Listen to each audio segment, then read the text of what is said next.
Dear audience, welcome to this GameCult Talks event, number 6 already.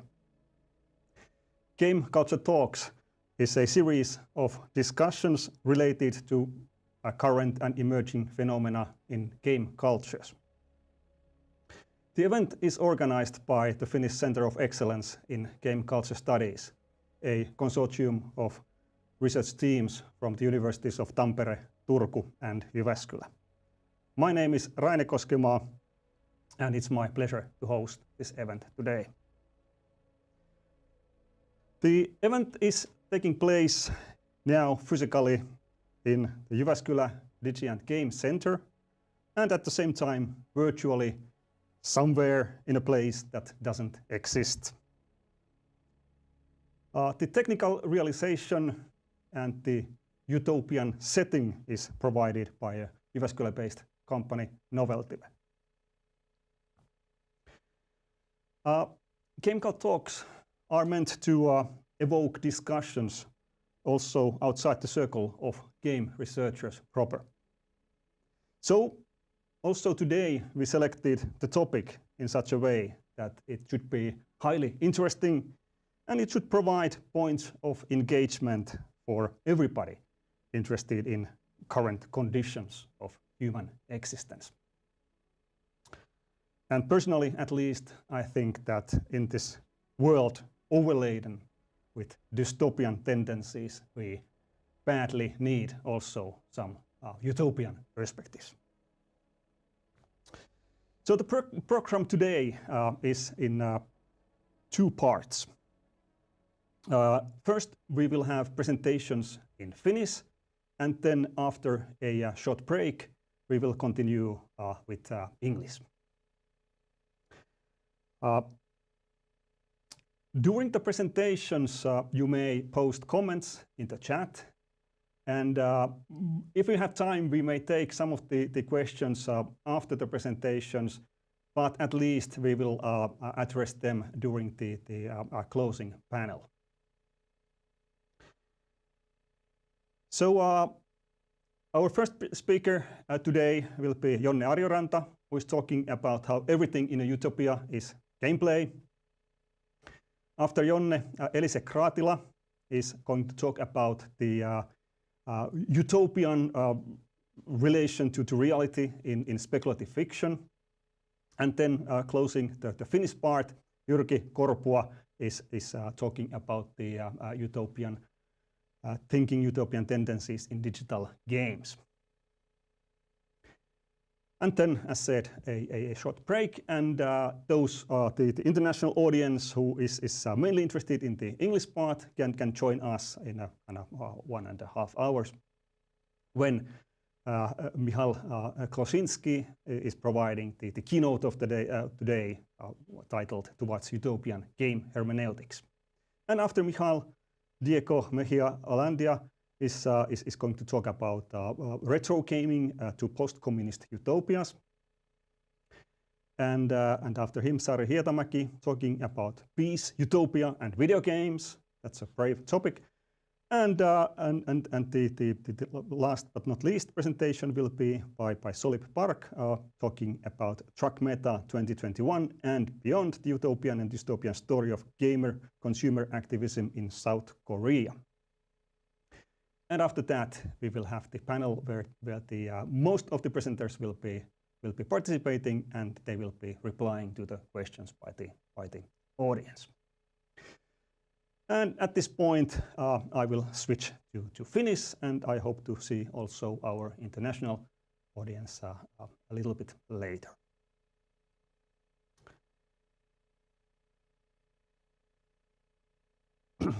Utopia tarkoittaa sananmukaisesti ei-paikkaa, mutta muinaiskreikan sana on hyvin lähellä myös toista sanaa, joka tarkoittaa hyvää paikkaa.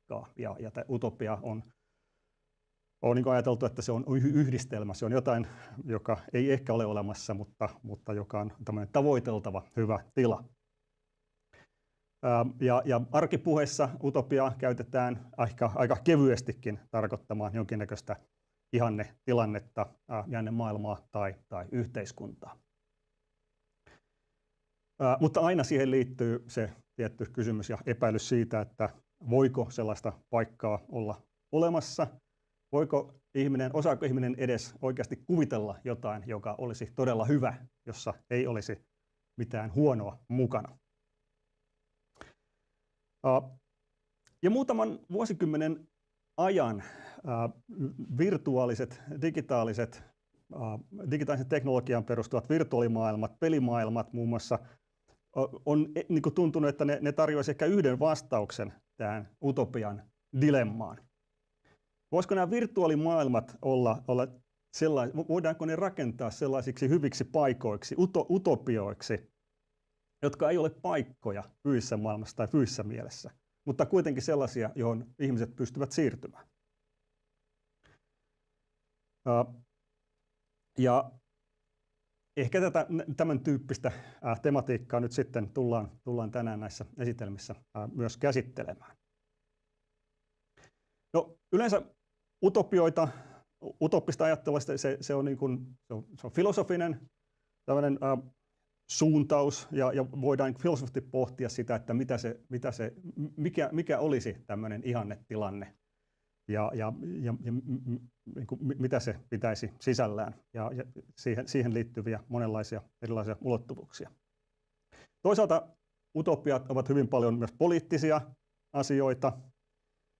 Poliittisiin utopioihin liittyy hyvin vahva ideologinen lataus, ideologinen käsitys siitä, mikä ylipäänsä on hyvää ja mihin pitäisi pyrkiä.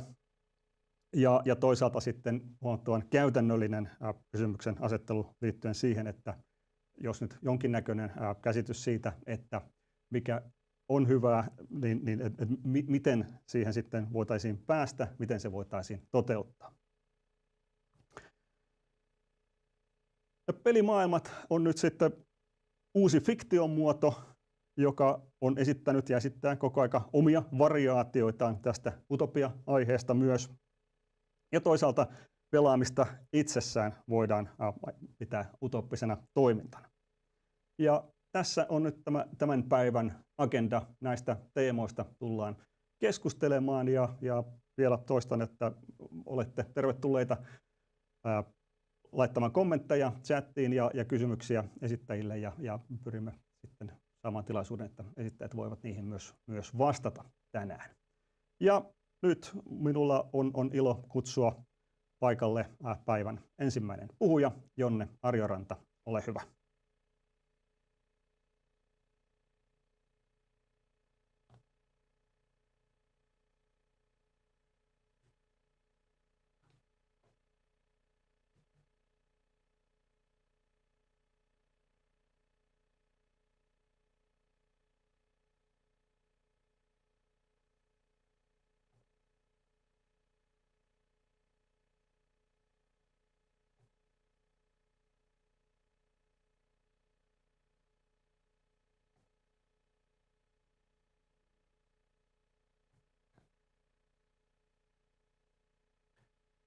Hei vaan kaikki. Mä olen Jonne Arjoranta ja olen täällä edustamassa Jyväskylän yliopistoa, mutta myös pelikulttuurien tutkimuksen huippuyksikköä. Tähän alkuun täytyy ehkä tunnustaa hieman, että teen sellaisen huijauksen, että jätin osan otsikosta laittamatta näkyviin, koska ehkä parempi tapa jäsentää tätä olisi puhua Bernard Suitsista. Eli kyseessä on filosofi, joka on kirjoittanut muun muassa peleistä ja utopiasta. Mitä kaikki utopiassa siis on? Katsotaan Bernard Suitsin ajatuksia siitä. No, kuka on Bernard Suits? Hän on yhdysvaltalainen filosofi, joka tunnetaan erityisesti urheilun filosofiassa. Kaikkein tunnetuin hän on kirjastaan The Grasshopper, Games, Life and Utopia, eli heinäsirkka, pelit, elämä ja utopia. Yhdistelmä voi ehkä kuulostaa vähän kummalliselta. miten pelit sitten oikein liittyy utopiaan. No Suitsin mielestä varsinkin läheisesti. Hän ajattelee näitä väistämättä toisiinsa kietoutuneina asioina, mutta se, että millä tapaa, niin täytyy palata aika paljon taaksepäin. Ja selittämiseen täytyy palata vähän vanhempaa tarinaa noin 2500 vuoden taakse. Eli kyseessähän on sama heinäsirkka, joka esiintyy Aesopoksen eläinsaduissa. Ja Suitsin kirja onkin uudelleenkerronta Aesopoksin eläinsadusta Muurahainen ja heinäsirkka. Tässä alkuperäisessä versiossa muurahaiset on raatanut koko kesän, jotta niillä olisi varastoja talveksi. Heinäsirkka ei sen sijaan ole tehnyt töitä ja hän menee sitten anelemaan muurahaisilta apua ja selittää niille, että koska minun oli kiire laulaa, en ehtinyt kerätä satoa. No, muurahaiset ei suhtaudu tähän kovin ystävällismielisesti, vaan kehottaa heinäsirkkaa sitten selviytymään sillä sadolla, jonka on laulajan kerännyt. Ja tarina onkin tietenkin opetus kovan työn arvosta. Mutta Suitsin heinäsirkka eroaa tästä alkuperäistä hieman. Vaikka heinäsirkka on sama, niin opetus on aika erilainen. Eli Suitsin versiossa heinäsirkka on palannut ja on tässä versiossa käyttänyt koko kesän leikkien, pelaten ja filosofiaa harrastaen. Muistelee jossain vaiheessa heikkoa hetkeään, kun on aiemmassa tarinan versiossa käynyt puhumassa muurahaisille ja katuu kovasti tätä tekoa. No, Suitsin tarinassa hän sitten kesän lopuksi kertoo 2 oppilaalle, jotka tässä versiossa molemmat on muurahaisia, että talvi on pian saapumassa ja hän tietenkin kuolee. Muurahaiset, hänen oppilaansa, tarjoutuu pelastamaan tämän heinäsirkan, mutta heinäsirkka kieltäytyy. Oikeastaan 2 syystä. Ensinnäkin olisi heinäsirkan mukaan moraalisesti väärin, että muut elättää häntä ja joutuisi siksi tekemään enemmän töitä. Ja tämän lisäksi heinäsirkka kokee, että ei itse kuitenkaan voisi tehdä töitä, koska silloin hän pettäisi luontonsa heinäsirkkana. Heinäsirkan luontoon ei kuulu kesällä rehkiminen talvea varten, joten heinäsirkka toteaa, että on loogisesti väistämätöntä, että hän kuolee. Ja kuten kirjan lukiessa tulee ilmi, niin loogiset välttämättömyydet on heinäsirkalle hyvin tärkeitä. No, ennen kuin heinäsirkka kuolee, niin hän kuitenkin kertoo muurahaiselle näkemänsä unen. Tässä unessa kaikki pelaa tietämättään yhtä suurta peliä, vaikka luulee elämänsä tavallista elämää. Se on kuitenkin jonkinlainen painajainen, koska unen lopuksi, kun hän unessa kertoo ihmisille näiden pelaavan peliä, he lakkaa olemasta. Ja kerrottuaan tästä unesta oppilailleen, heinäsirkka kuolee, jättäen jälkeensä 2 varsin hämmentynyttä oppilasta. No, suurin osa siitä kirjasta sitten menee siihen, kun muurahaiset yrittää ratkoa, mitä heinäsirkka tarkoitti. Onneksi toinen niistä paljastaa, että on koko kesän puhunut heinäsirkan kanssa lähinnä peleistä. Ja siksi tämä oppilas uskoo, että heinäsirkka jätti heille arvotuksen ratkaistavaksi, koska olettaa, että pystyy keksimään vastauksen. Mutta oleellisesti tämän arvotuksen ratkaistakseen heidän täytyy ymmärtää, miten heinäsirkka ymmärsi pelit ja pelaamisen. Ja tässä onkin kirjan ydin. Samalla kun Heinäsirkan ajatuksia utopiasta käydään läpi ja yritetään ratkoa, mitä ne tarkoitti, niin Suits tulee antaneeksi varsin kattavan teorian siitä, miten pelit pitäisi ymmärtää. No, kirjassa esiintyy toki muitakin asioita. Esimerkiksi sen henkilökaarti on melko kirjava. Enimmäkseen nämä muurahaiset keskustelee keskenään ja muistelee jotain, mitä Heinäsirkka on sanonut ja keskustelee siitä keskenään, mutta näiden muistelmien keskellä esiintyy tarinoita muista hahmoista, jotka on kätevästi kirjan alussa listattu henkilögalleriana. Sieltä löytyy monenlaisia hahmoja, esimerkiksi Porphyro Sneak, maailman mahtavin vakoaja, joka nauttii ennen kaikkea tilaisuudesta esittää muita ihmisiä. Ja rupeaa sen takia ennen pitkää kaksois-, kolmois- ja neloisagentiksi, kunnes lopulta päätyy juonittelemaan itseään vastaan. Jätän tämän tarinan yksityiskohdat teidän luettavaksi, mutta ei ehkä tule yllätyksenä, että tarina paljastaa jotain oleellista pelaamisesta.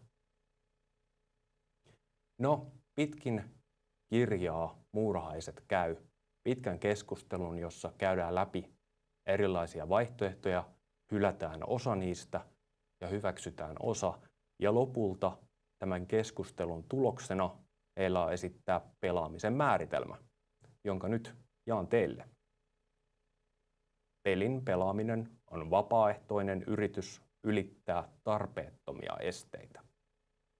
Tästä löytyy hieman monimutkaisempi muotoilu, joka käyttää jotain filosofeille tyypillisiä teknisiä termejä, mutta tämä yksinkertainen versio sopii hyvin meidän käyttöön.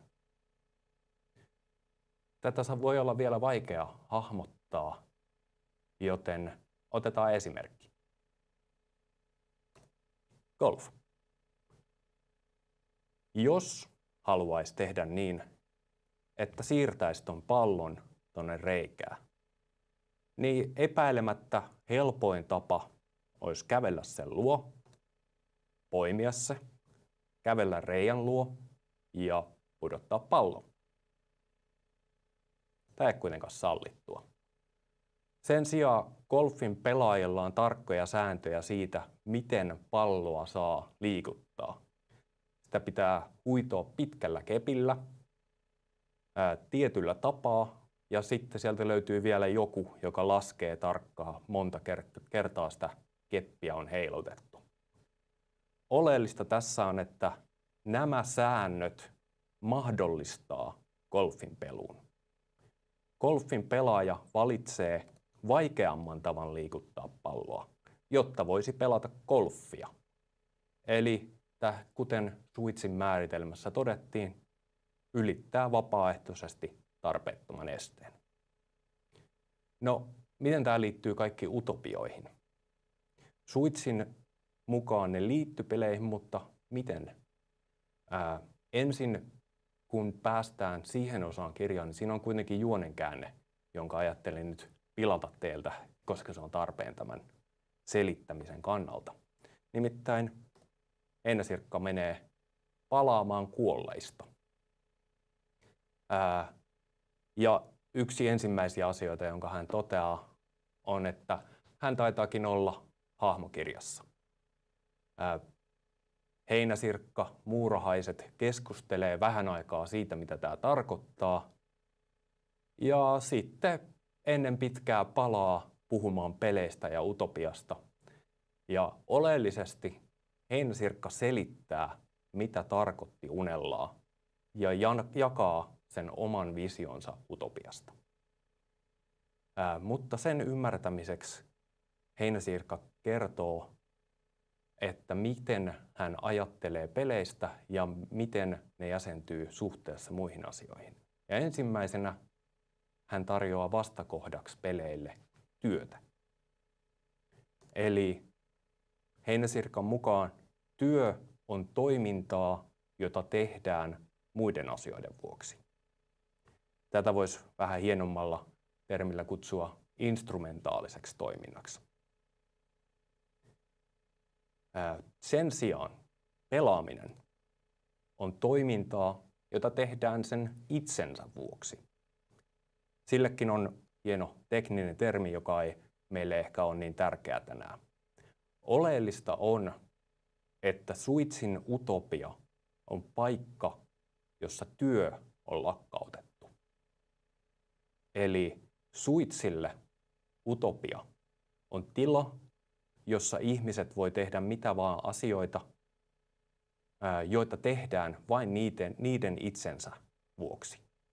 Ei ole tarpeen instrumentaaliselle toiminnalle ja sitä kautta työlle. No, Switch kirjoittaessaan oli aika optimisti, joka ajatteli, että tällainen yhteiskunta saavutetaan ennen pitkää teknologian avulla. Ja toteaa jotain sen suuntaista kuin, että kehitys teknologiassa johtaa aikaan, jolloin ei ole enää talvia, joka tietysti tarkoittaa sitä, että ei tarvitse enää käyttää kesää työn tekemiseen, jotta selviää talven yli. Tarve työlle on lakkautettu ja heinäsirkka voi keskittyä laulamaan. Sen lisäksi hän olettaa, että tulevaisuuden psykologiatieteet on ratkaissut myös kaikki sosiaaliset ongelmat. Eli utopiassa ei oikeastaan ole enää haasteita. Ja miksi hän tekee näin? Voidakseen selittää, mitä utopia hänelle oikeastaan tarkoittaa. Se, miten käytännössä tämä tapahtuu, Switchin ratkaisu on suunnilleen sellainen, että utopia toteutetaan telepaattisilla tietokoneilla, jotka täyttää kaikki tarpeet ajatuksen voimalla. No, nykypäivänä tämä ei välttämättä ole ihan ilmeisen utopistinen visio. Ehkä 70-luvulla oli vielä helpompi ajatella, että kaikki voivat tietokoneet on utopistisia. Nyt Black Mirrorin aikakaudella ehkä se herättää enemmän mielikuvia dystopian uhasta. Käytännössä kuitenkaan ei ole Switchille mitenkään tärkeää, miten toi utopia saavutetaan, vaan siitä, mitä pitäisi ajatella sitten, kun tai jos se joskus saapuu. Koska jos kaikki instrumentaalinen toiminta on lakkautettu, niin mitä utopiassa sitten oikein pitäisi tehdä? Kaikki instrumentaaliset asiat voidaan lopettaa ja jäljelle jää vain asioita, joita tehdään niiden itsensä takia. Eli kuten Switchin aiempi määritelmä antoi ymmärtää, pelejä.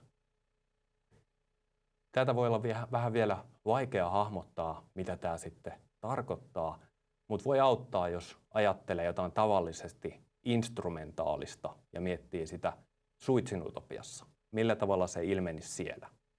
Esimerkiksi puutyöt. Puutyöt on instrumentaalisia, niitä tehdään, jotta voisi rakentaa taloja, tehdä huonekaluja ja niin edelleen. Mutta jos kaikki instrumentaaliset asiat on lakkautettu, niin voiko vielä tehdä puutöitä? No kyllä, oikeastaan voi, mutta silloin niitä tehdään niiden itsensä takia, eli pelinä. Tämä tarkoittaa, että puutoista tulee golfin kaltaista. Taloja ei rakenneta, jotta olisi taloja, vaan jotta voisi rakentaa taloja. Tästä hyvä esimerkki on oma isäni, joka on koko työuransa rakentanut taloja. Nyt hän on eläkkeellä, mutta mitä hän tekee ajallaan? Rakentaa kaikenlaista. Nyt huvikseen. Jos utopia saapuisi, olen varma, että sielläkin hän varmasti rakentaisi taloja. Tämä muuten ei ole isäni, vaan joku muu, joka on selvästi valitsisi myös rakentaa taloja utopiassa. Ja sen täytyy olla aika hienoa, koska ainakin tuolla tyypillä näyttää olevan kovin hauskaa. No jos ajatellaan Switchin tavoin että utopia on ennen pitkää tulossa. Täytyy varmaan sitten miettiä, että millainen sen pitäisi olla, kun se viimein saapuu. Ja siihen liittyen on hyvä kysyä, mitä instituutioita utopiassa tarvitaan. Kaikki instrumentaaliset tarpeet on jo täytetty, joten mitä jää jäljelle? No tietysti sellaisia instituutioita, jotka mahdollistaa uusien pelien ja urheilulajien luomisen ja harrastamisen. Tätä voisi ajatella esimerkiksi pelien ministeriönä, joka olisi vastuussa kaikista peleistä täällä utopiassa. Mutta hieman epäintuitiivisesti, koska kaikki on pelaamista, se olisikin vastuussa kaikesta. Suitsilla on kuitenkin meille myös varoitus, koska kun utopia sitten viimein saapuu, niin Suits ajattelee, että meidän pitäisi olla valmis siihen. Hän kirjoittaa, että meidän tulisi siis aloittaa ihmeellisten pelien suunnittelun suuri työ nyt, koska jos ratkaisemme kaikki niukkuuden ongelmat pian, huomaamme, ettei meillä ole mitään tekemistä, kun utopia saapuu. No, siinä on aika iso kysymysmerkki, kun utopia saapuu. En ole itse Suitsin tavoin ehkä ihan näin optimisti, mutta kuten tänään varmasti kuullaan muiltakin, utopia ei ole vaan toive siitä, millainen tulevaisuuden pitäisi olla, vaan se on myös ajattelun työväline. Sen avulla voidaan kuvitella parempaa tulevaisuutta ja miettiä, että millainen me haluttaisiin sen olevan. Ja tiedän, että omassani pelit olisi ainakin keskeisessä roolissa. No, on vielä yksi huoli, jota en ole käsitellyt. Eli kun heinäsirkka kertoo unistaan muille ihmisille, niin ne lakkas olemasta. Jos vielä muistatte heinäsirkan painajaisen, niin voitte ehkä ihmetellä, että mitä se oikein tarkoitti. No, se on tietenkin heinäsirkan huoli utopian hauraudesta.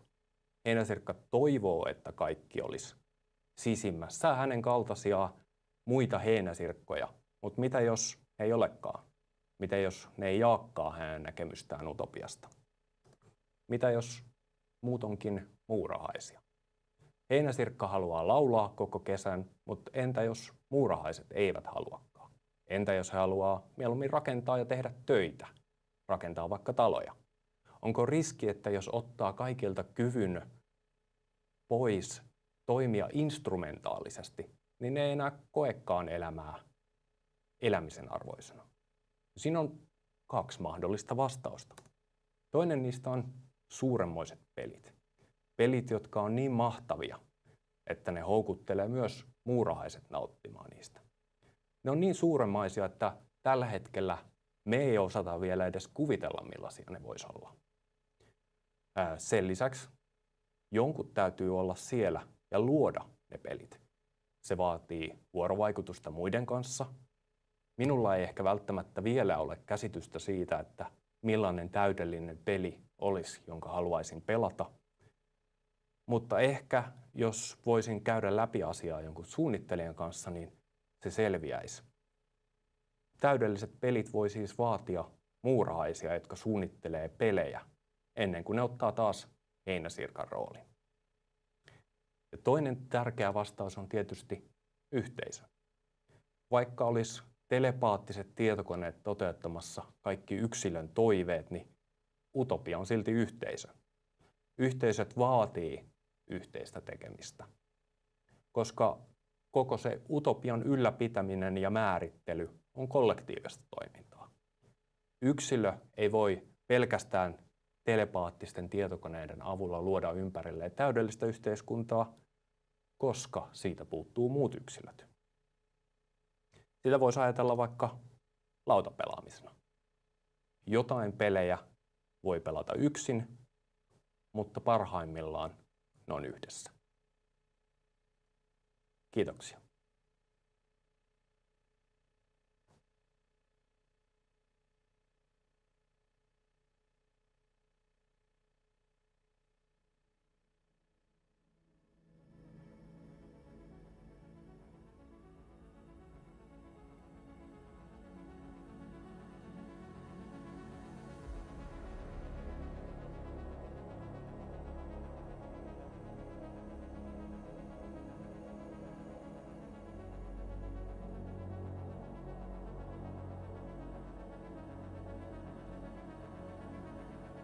No niin, kiitos Jonne mielenkiintoista esityksestä.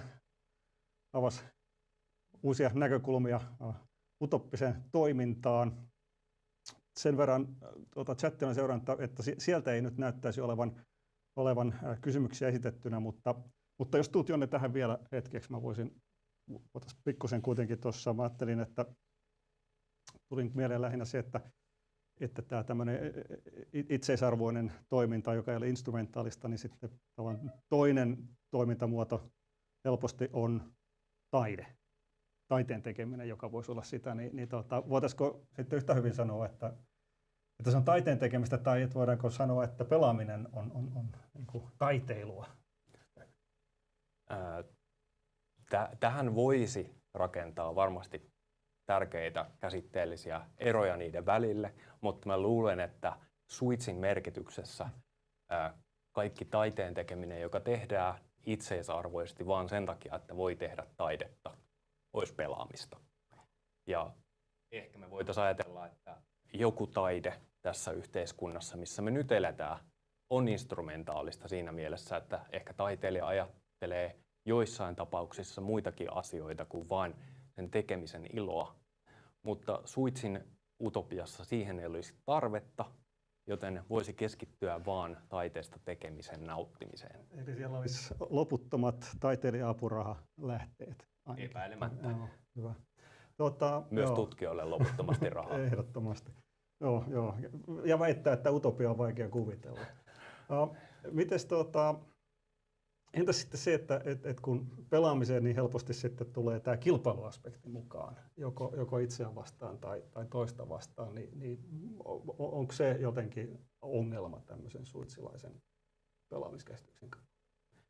Switch varmaankin ajattelisi, että utopiassa luotaisiin semmoisia pelejä, jotka täydellisesti sopisi kaikkien kilpailuviettiin, eli löytyisi varmaan oma pelinsä niille, jotka haluaa suunnatonta kilpailua. Ja yksi Switchin esimerkkeistäkin käsittelee semmoisia pelaajia, jotka ei oikein tunnu löytävän rajoja omalle pelaamiselle ja lopulta päätyy melkeinpä ilmisotaan keskenään.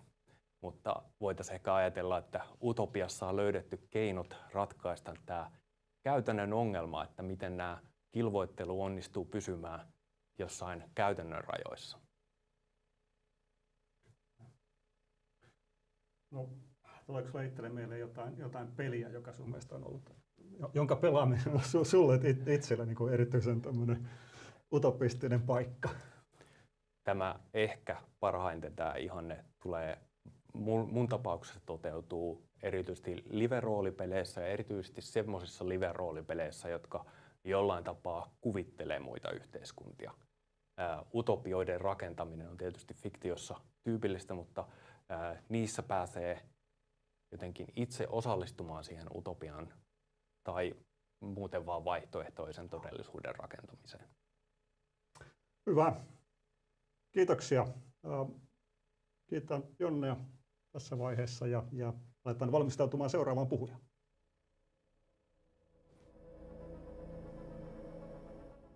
Ja tässä pienen teknisen paussin jälkeen sitten jatkamme Elisa Kraatilan esityksellä.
No niin, ja jatketaan.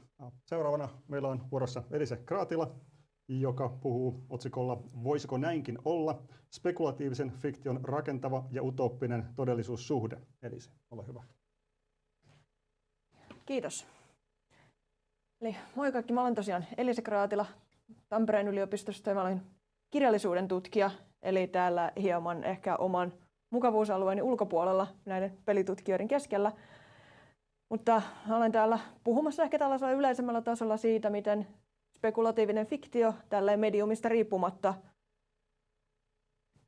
suhteutuu todellisuuteen tällaisen rakentavan ja utooppisen tendenssin kautta ja miten spekulaatio ylipäänsä muodostuu tällaiseksi tietynlaiseksi utooppista ajattelua tukevaksi suhteeksi todellisuuteen fiktiossa.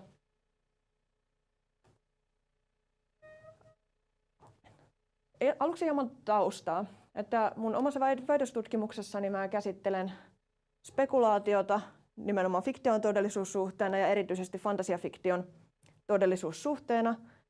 Ja tässä on taustalla tällainen ajatus tällaisesta representaation ja realismin ja jopa todellisuuskäsityksen kriisistä, mikä meillä tässä 2000-luvun nykykulttuurissa vallitsee, mitä on popularisoitu vaikka tällä niin kutsulla totuudenjälkeisyyden käsitteellä joitakin vuosia sitten. Eli tällainen käsitys siitä, että tämä todellisuus, missä me eletään, on moninainen ja fragmentaarinen ja ei suinkaan kaikille sama ja yhteinen. Ja että meillä on jonkinlainen suuri tiedollinen epävarmuus ja konsensuksen puute siitä, että mikä tämä todellisuus ylipäänsä on, missä me eletään ja mikä me jaetaan. Ja tässä tällaisessa epävarmassa moninaisessa todellisuudessa myös kertomuksille annetaan populaarissakin keskustelussa hirveän paljon nykyään valtaa. Puhutaan paljon siitä, että kieli tuottaa todellisuutta, kertomukset muokkaa todellisuutta ja se käsitys maailmasta, mikä meillä on jollain tapaa erilaisten tarinoiden läpi suodattunut ja niiden muotoilema. Ja tällaisessa kulttuurisessa tilanteessa näyttää siltä, että nykyfiktio ikään kuin reagoi tällaiseen tiedolliseen epävarmuuteen yhtäältä tällaisen hyvin kokemuksellisen autofiktion nousuna, mutta minua ja ehkä meitä täällä olevia enemmän kiinnostavasti spekulatiivisen fiktion, eli tieteisfiktion ja fantasian ja kaikenlaisen tällaisen ajatusleikkien vieraita maailmoja rakentavan fiktion nousuna, suurena suosiona ja kulttuurisena relevanssina. Ja tällaiselle fiktiolle on ominaista se, että sen sijaan, että se yrittäisi esittää todellisuutta sellaisena kuin se on, tai tekisi mitään totuusväitteitä maailmasta, niin se sen sijaan rakentaa ajatusleikkejä. Sellaisia ajatusleikkejä, jotka nimenomaan irtisanoutuu kaikenlaisista todellisuutta koskevista väitteistä. Ja sen sijaan rakentaa tällaisia vieraita maailmoja, vieraita todellisuuksia. Mutta siitä huolimatta, että nämä tällaiset spekulatiiviset tarinat, tieteisfiktiiviset tarinat, fantastiset tarinat, niin tällä tavalla ikään kuin äkkiseltä näyttäisi katsovan poispäin todellisuudesta, niin tässä spekulaatiossa on havaittavissa kuitenkin myös tällainen tiedollinen puoli, tällainen pyrkimys nimenomaan jollain tapaa keskustella tästä meidän todellisuudesta ja kohdata se jollakin tällaisella rakentavalla tavalla ja jollain tapaa tiedollisesti sitoutua jonkinlaiseen versioon tästä todellisuudesta, joka me voitaisiin ehkä yhdessä jakaa. Eli tällaista konsensustodellisuutta ikään kuin rakennetaan näissä fiktioissa sen sijaan, että sitä pyrittäisiin esittämään. Ja tällainen fiktio on tietyllä tapaa kohosteisesti fiktiivistä. Se korostaa sitä fiktion ja todellisuuden välistä etäisyyttä ja sitä fiktion omaa roolia pikemminkin sen todellisuuden tulkintana kuin sen esittämisenä. Ja kaikenlaisessa spekulatiivisessa fiktiossa on sitten erilaisia tapoja rakentaa näitä vieraita todellisuuksia ja niiden avulla mallintaa mahdollisia keinoja tulkita meidän omaa todellisuutta. On ilmastofiktiota, dystopiafiktiota ja kaikenlaisia tällaisia enemmän tai vähemmän uhkaavia tai utooppisia tulevaisuuden kuvia. Ja sitten fantastisempia skenaarioita, joilla ehkä sitten pohditaan enemmän sitä, että mikä tämä todellisuuden luonne ylipäänsä on. Että mitä jos olisikin niin, että todellisuus kirjaimellisesti muodostuisi sitä kuvaavista tarinoista, niin kuin esimerkiksi Terry Pratchettin Kiekkomaailma-romaaneissa. Eli tällaisesta näkökulmasta spekulaatio fiktion keinona näyttäytyy tällaisena teorioiden rakentamisena maailmasta. Tällaisten teorioiden siitä, että tällainenkin maailma voisi olla tai että näinkin maailmaa voisi tulkita, näinkin maailmaa voisi olla mielekästä tulkita. Ja tästä muodostuu tällainen spekulatiivinen tiedon intressi, tällainen ajatus siitä, että mitä jos maailma olisikin tällainen, tai mitä jos me ajattelisimme sitä näin, niin millaista uutta tietoa me saisimme tästä maailmasta ja meidän elämästä ja asemasta siinä ja mahdollisista tulevaisuuksista, joita kohti me voitaisiin sitten pyrkiä. Ja tämän tyyppisessä todellisuuden kohtaamisessa tällaisten vieraiden maailmojen ja mallien ja skenaarioiden kautta korostuu tällainen selitysvoimaisuus ja käyttökelpoisuus. Että se on oikeastaan täysin epärelevanttia tämän tyyppiselle tarinankerronnalle, että onko se uskottavaa tai onko se nykyisen tieteellisen konsensuksen mukaan mahdollista, onko se realistista, onko se sidoksissa joihinkin tämän hetken päivän polttaviin keskusteluihin tai ongelmiin, vaan se mikä on keskeistä on se, että miten selitysvoimaista tämä fiktio voi olla tällaisella metaforisella mallintavalla tavalla. Eli tässä on tällainen pragmaattinen, hyvin käytännönläheinen suhde fiktion tietoon tällaisena asiana, mitä rakennetaan. Että fiktion tieto ei ole sitä, että me jotenkin empiirisesti tutkittaisiin tätä ulkopuolista maailmaa, vaan pikemminkin se, että osallistutaan sen rakentamiseen tämän fiktion keinoin, osallistutaan jonkinlaisen mielekkään tiedon maailmasta tuottamiseen, sen spekulaation ja fiktion keinoin. Eli tällaisella filosofisemmalla kapulakielellä voidaan sanoa, että fiktio luo tällaisia heuristisia malleja, joilla pyritään luomaan episteeminen pääsy tai tällainen niin kuin tiedollinen pääsy todellisuuteen, rakentaa jonkinlainen versio todellisuudesta, mitä me voidaan tarkastella sellaisena kuin se on, mutta kuitenkin tietoisena siitä, että tämä ei nyt ole se meidän todellisuus sellaisenaan.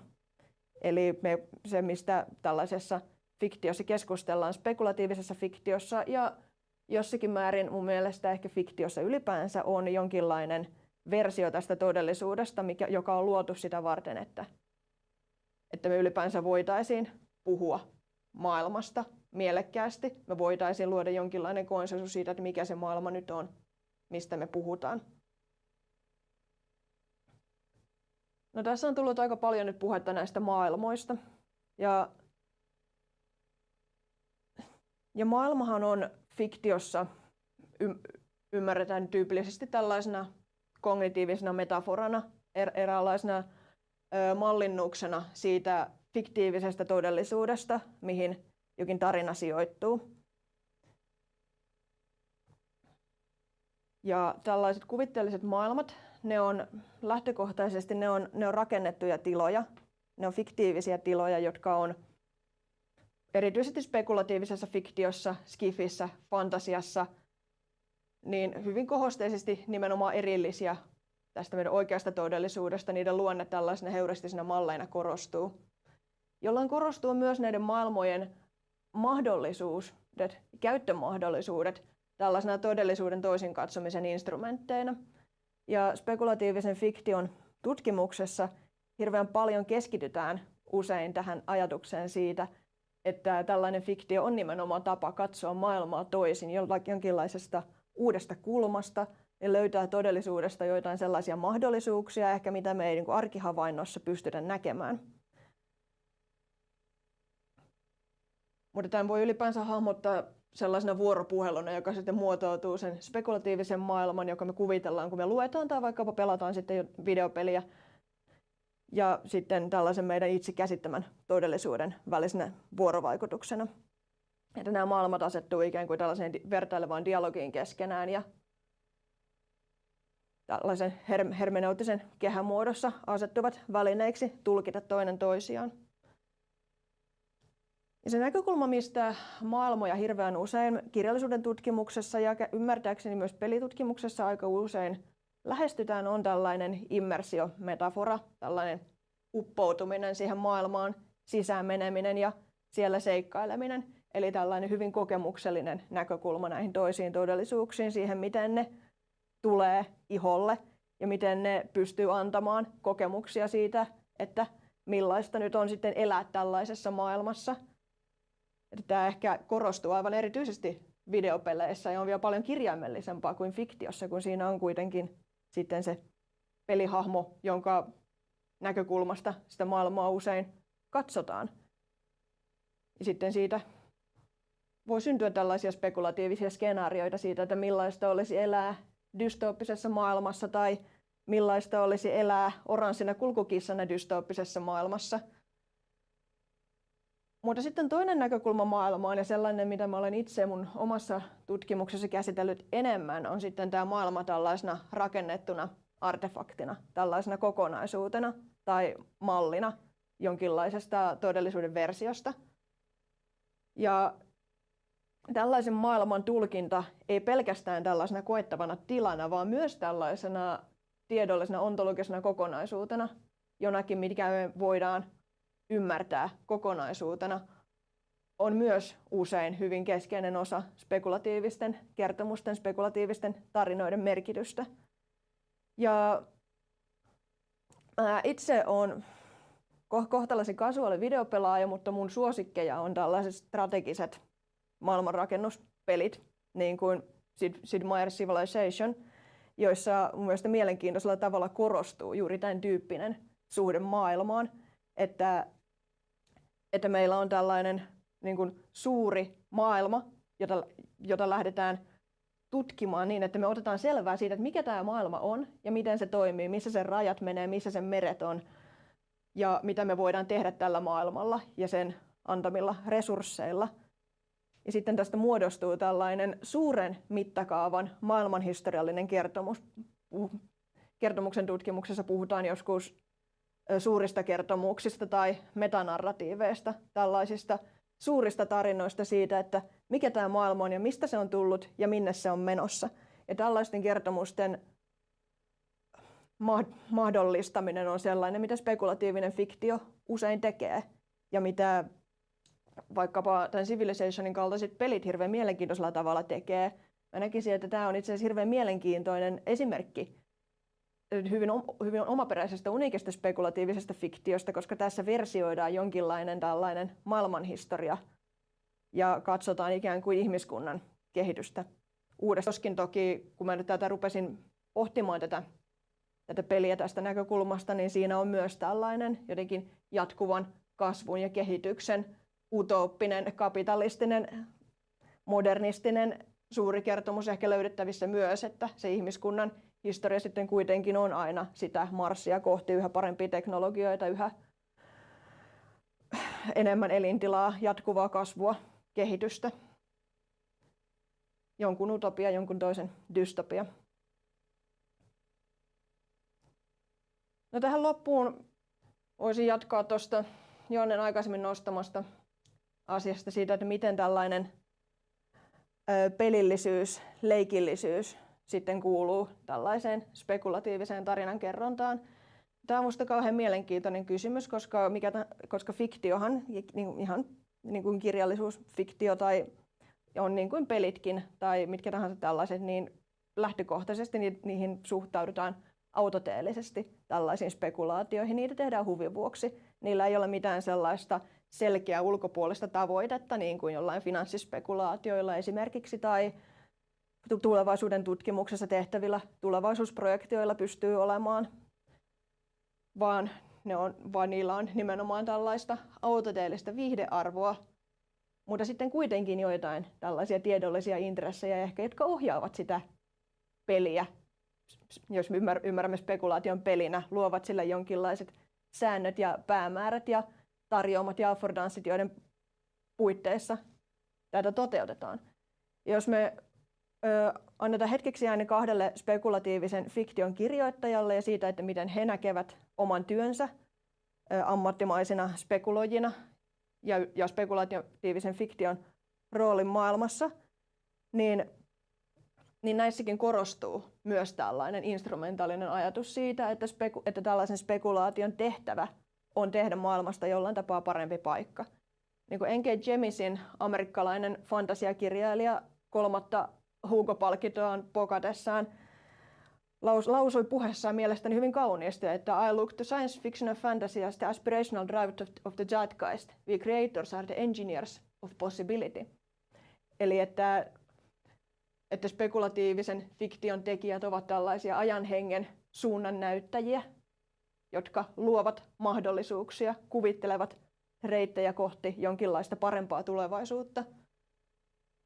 Samoin suomalaiskirjailija Emmi Itärannan uusimmassa romaanissa Kuun päivän kirjeet on tällainen kertojan äänellä tuleva, hieman ehkä hyvinkin painavasti tämmöinen argumentilta tuntuva lausahdus, että joskus kuvitelmat ovat totuutta tärkeämpiä. Eivät siksi, että ne peittävät sen, vaan siksi, että ne laajentavat totuutta ja tekevät sen mahdollisuuksista suurempia. Eli täällä tulee tällaisten spekulatiivisen fiktion tekijöiden puolelta tällainen ehkä konsensus siitä, että tässä fiktiolla on jonkinlainen tällainen tiedollinen ja eettinen tehtävä luoda mahdollisuuksia utopiaan. Ja tämä on pohjimmiltaan se, mitä mä tarkoitan spekulatiivisella todellisuussuhteella tällaisena kontribuutiona todellisuuteen. Sen takia mä näen tällaisen todellisuussuhteen nimenomaan rakentavana. Ja se sitoutuu tällaiseen tietynlaiseen utopiseen projektiin, tällaiseen ajatukseen siitä, että meille pitäisi rakentaa parempi maailma. Ja että meille pitäisi luoda jonkinlainen hyödyllinen, käytännöllinen, pragmaattinen konsensus siitä, että mikä se parempi maailma voisi olla, jota kohti voitaisiin sitten pyrkiä tässä ajassa, jossa yhteisestä todellisuudesta ei-spekulatiivisessa muodossa voi olla vaikea päästä sopuun. Eli tällainen fiktio suhteutuu todellisuuteen niin kuin ei pelkästään jonnekin sellaisena, mitä se pyrkii katsomaan toisiin, vaan myös jonnekin sellaisena, mitä se ehkä pyrkii sitten muuttamaan. Eli tässä on tällainen tietynlainen poliittinenkin tavoite havaittavissa. Mistä on sitten löydettävissä tällainen metafiktiivinen kysymyksen asettelu myös, että jos ajatellaan, että maailma voisi nähdä näinkin, jos se on se, mitä spekulatiivinen fiktio tarjoaa, tällainen vaihtoehtoinen skenaario tai tilaisuus katsoa todellisuutta toisin tai kokea jotakin, mitä ei arkielämässään pystyisi kokemaan, niin seuraava kysymys on se, mutta miksi? Että miksi tämä ajatusleikki on olemassa? Miksi se on tässä ja miksi se on tehty? Koska fiktiohan on aina tehty ja fiktio ei koskaan vain ole olemassa itsessään. Että se voi olla toki autoteellista siinä mielessä, että sitä ei ole luotu jotakin niin kuin tällaista selkeää instrumentaalista tarkoitusta varten, mutta se on luotu jotakin varten. Ja se, mikä tällaisista spekulatiivisista ajatusleikeistä, erityisesti fiktiossa usein tekee tosi rikkaita, on se, että niiden merkityksen pohtiminen on sinällään osa sitä spekulaatiota, että tämä lukija tai pelaaja tai muu kokija rakentaa siihen teokseen ja sen maailmaan omia merkityksiään. Ja spekulatiivisen fiktion teorian ytimessä tällainen tietty instrumentaalisuus, tällainen keskustelu tällaisen fiktion käyttöarvosta on jollain tapaa niin ytimessä, että spekulatiivisesta fiktiosta on hirveän vaikea olla puhumatta siitä, että mikä sen pointti on, mikä sen spekulaation arvo on. Ja tällä on varmasti jotakin tekemistä sen kanssa, että spekulatiivinen fiktio populaarikulttuurina ja sitä tutkiva tieteenala on tätä kautta myös perustellut omaa olemassaoloaan. Mutta tässä on myös tietty rikkaus siinä, että pohditaan sitä, että mikä ylipäänsä on fiktion potentiaali muuttaa maailmaa. Eli se, että mitenlaiseksi tämä utooppisuus tämän tyyppisessä fiktiossa muodostuu, jos seuraamme esimerkiksi juuri Jemisinin ja Itärannan kertojan tässä julkistamia ajatuksia, on se, että utopia on menetelmä. Ja jos seuraamme Ruut Levitasen ajatusta, että utopia on pikemminkin metodi kuin päämäärä, niin silloin keskiössä tällaisessa fiktion utooppisessa tendenssissä tai utooppisessa pyrkimyksessä on nimenomaan näiden kuvittelun mahdollisuuksien avaaminen. Ja tällaisena kuvittelun välineenä ja instrumenttina toimiminen. Ja tällaisten nimenomaan eettisempien, jossakin ehkä normatiivisessakin mielessä paremman maailman ymmärtämisen rakenteiden tuottaminen. Eli tällaisten välineiden, joiden avulla me voidaan luoda se parempi yhteinen todellisuus. Ja pohjimmiltaan tässä, se, mikä tästä paistaa läpi, on nimenomaan jonkinlainen usko, utopinen, ehkä jollain tapaa mahdoton ja epärealistinenkin usko siihen, että fiktio pystyy muuttamaan maailmaa ja palvelemaan ihmiskuntaa. Kiitos.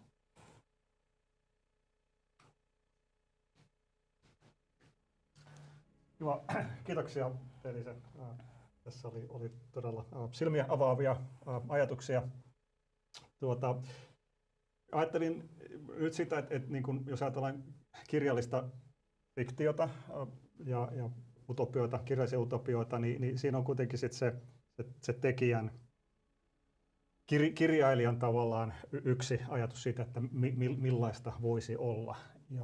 Ja pelit, varsinkin nyt sitten nämä tämmöiset sivilisaatiotyyppiset, jotka mainitsit, niin ne on tietyllä tavalla niin kuin generaattorit, jotka tuottaa erilaisia vaihtoehtoja, joita sitten pelaaja pääsee kokeilemaan. Niin näetkö, että onko siinä mitään semmoista perustavanlaatuista eroa siinä, että toisaalta että kirjailija ikään kuin pohtii jonkun tämmöisen omasta mielestään kiinnostavan vaihtoehtoisen todellisuuden, tai sitten, että pelaaja ikään kuin pelailee ja kokeilee vähän erilaisia vaihtoehtoja, että mitä niistä tulisi? Joo, on siinähän selvästi ero. Ja se, mikä peleissä on hirveän mielenkiintoista tästä näkökulmasta on, että ne sen mediumin itsensä tällaiset tarjoamat antaa paljon enemmän tilaa tälle pelaajan itsensä niin kuin mahdollisuuksille kertoa tarinoita ja tämmöisille niin kuin tarinoille, jotka nousee sieltä maailmasta itsestään. Eli jollain tapaa se maailma tällaisena jonkinlaisena todellisuuden mallina niin kuin korostuu entisestään, koska siinä ei ole mitään valmista narratiivia, jonka kautta sitä maailmaa käytäisiin läpi tai mitään tällaista niin kuin selkeästi tulevaa tekijän intentiota. Mutta samaan aikaan mielestäni kaikenlaisessa spekulatiivisessa fiktiossa, ja tämä on siis niin kuin periaatteessa ihan subjektiivinen mielipide, mutta monitulkintaisuus on todella olennaista. Että sellainen spekulatiivinen fiktio, joka tuntuu siltä, että tämä niin kuin jotenkin didaktisesti kuuluisi lukea tietyllä tavalla, tulkita tietynlaisena tulkintana maailmasta, niin on aika tylsää luettavaa.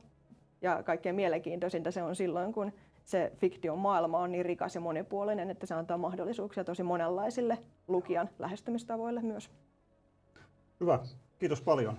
Ei taida nyt olla chatissa tässä kohtaa kysymyksiä, mutta kiitos ja Elisa, ja siirrytään sitten taas pienen teknisen siirtymän kautta niin seuraavaan esitykseen.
No niin, ja sitten jatketaan ja seuraavaksi minulla on ilo esitellä suoraan Oulusta Jyrki Korpua.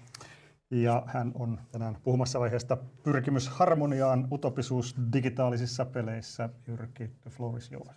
Kiitoksia. Hyvää päivää. Olen tosiaan Oulun yliopistosta kirjallisuustieteen dosentti, spekulatiiviseen fiktioon erikoistunut ja itse asiassa utopiat ovat lähellä sydäntäni, sillä olen tässä viime vuodet, paitsi että luennon useita kertoja utopioista ja dystopioista, niin myöskin teen tällä hetkellä muun muassa teosta dystopioista ja sille jatko-osaa utopioista. Ja utopian tämmöinen filosofinen puoli on aina kiinnostanut minua aina siitä alkaen, kun Platonia aikoinaan aloin 2000-luvun alussa tutkimaan ja Platonin valtiodialogia erityisesti. Ja pelit ovat hyvin lähellä myöskin sydäntäni, paitsi että olen tietenkin pelannut koko elämäni, niin sen lisäksi olen tässä työstänyt sellaista harrastuksenani tällaista teosta mytopoetiikasta digitaalisissa peleissä.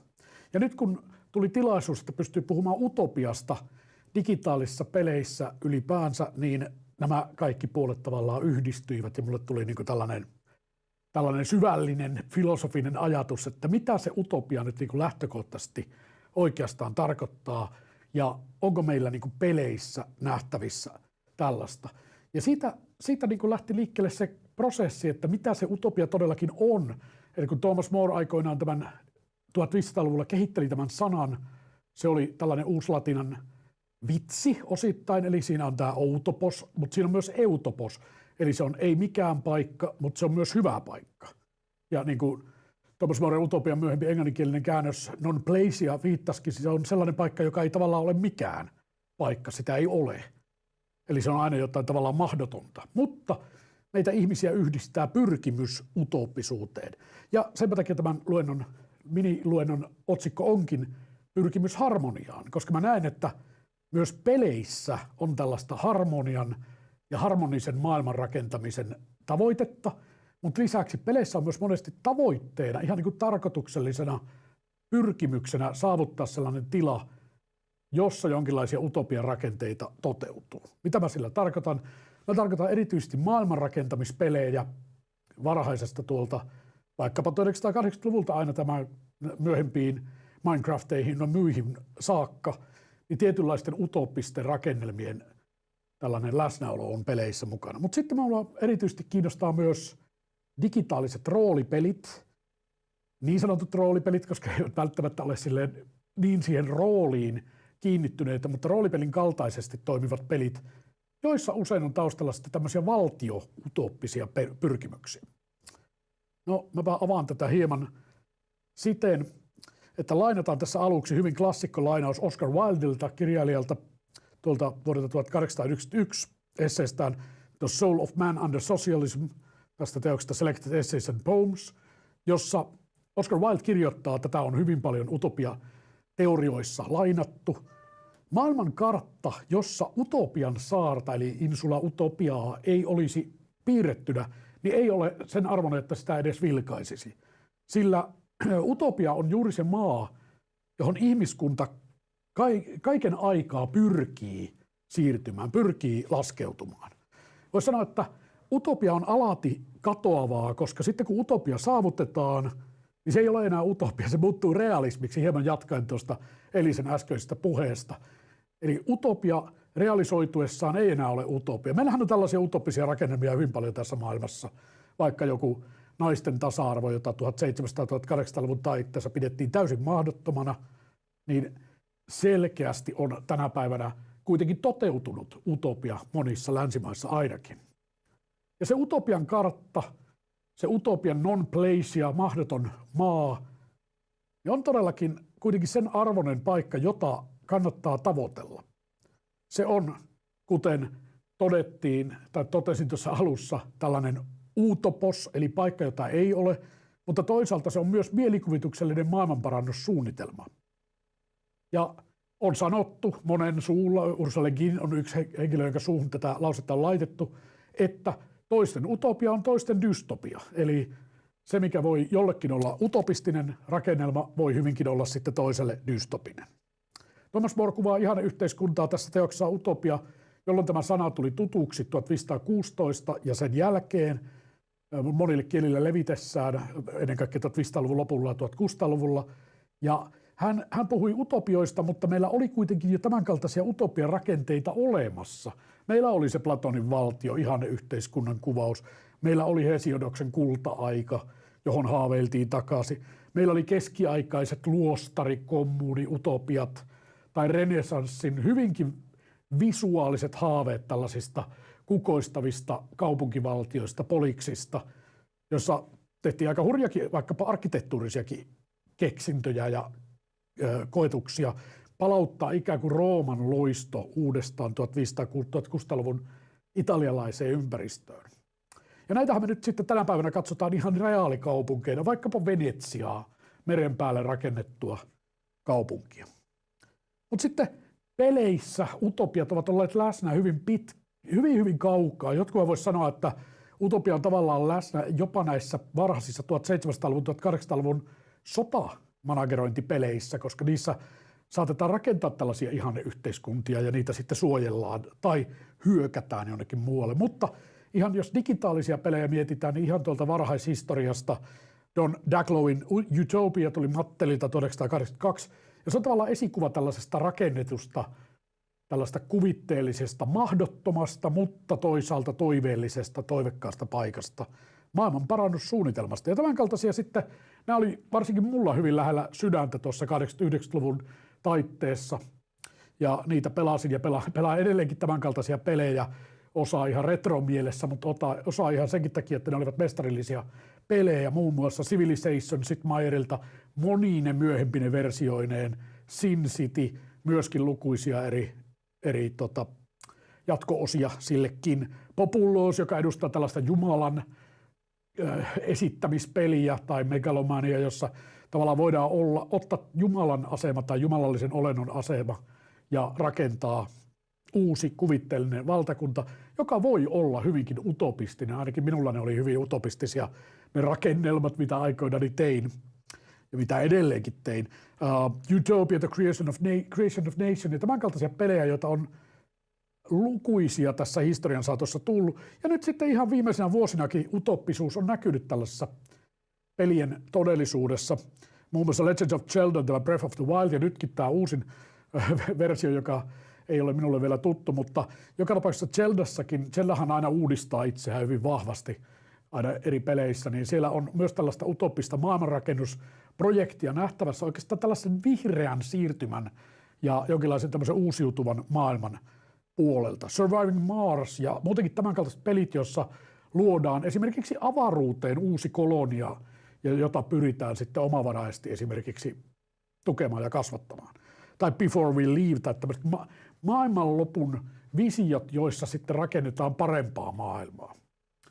Mä otan nyt kaksi tähän itse luentoni pihviksi, kaksi tällaista esimerkkiä aika tuolta, voisi sanoa, että eri puolilta meidän peliemme historiaa ja nykyisyyttä. Tämä ensimmäinen on hyvin varhainen esimerkki, mutta minulle niin rakas, voisi sanoa, että tällainen minun pelillisen kasvuni tärkein tekijä aikoinaan 80-luvun puolessa välissä oli pelata Tandy 1000 EX-koneellani Ultimoita.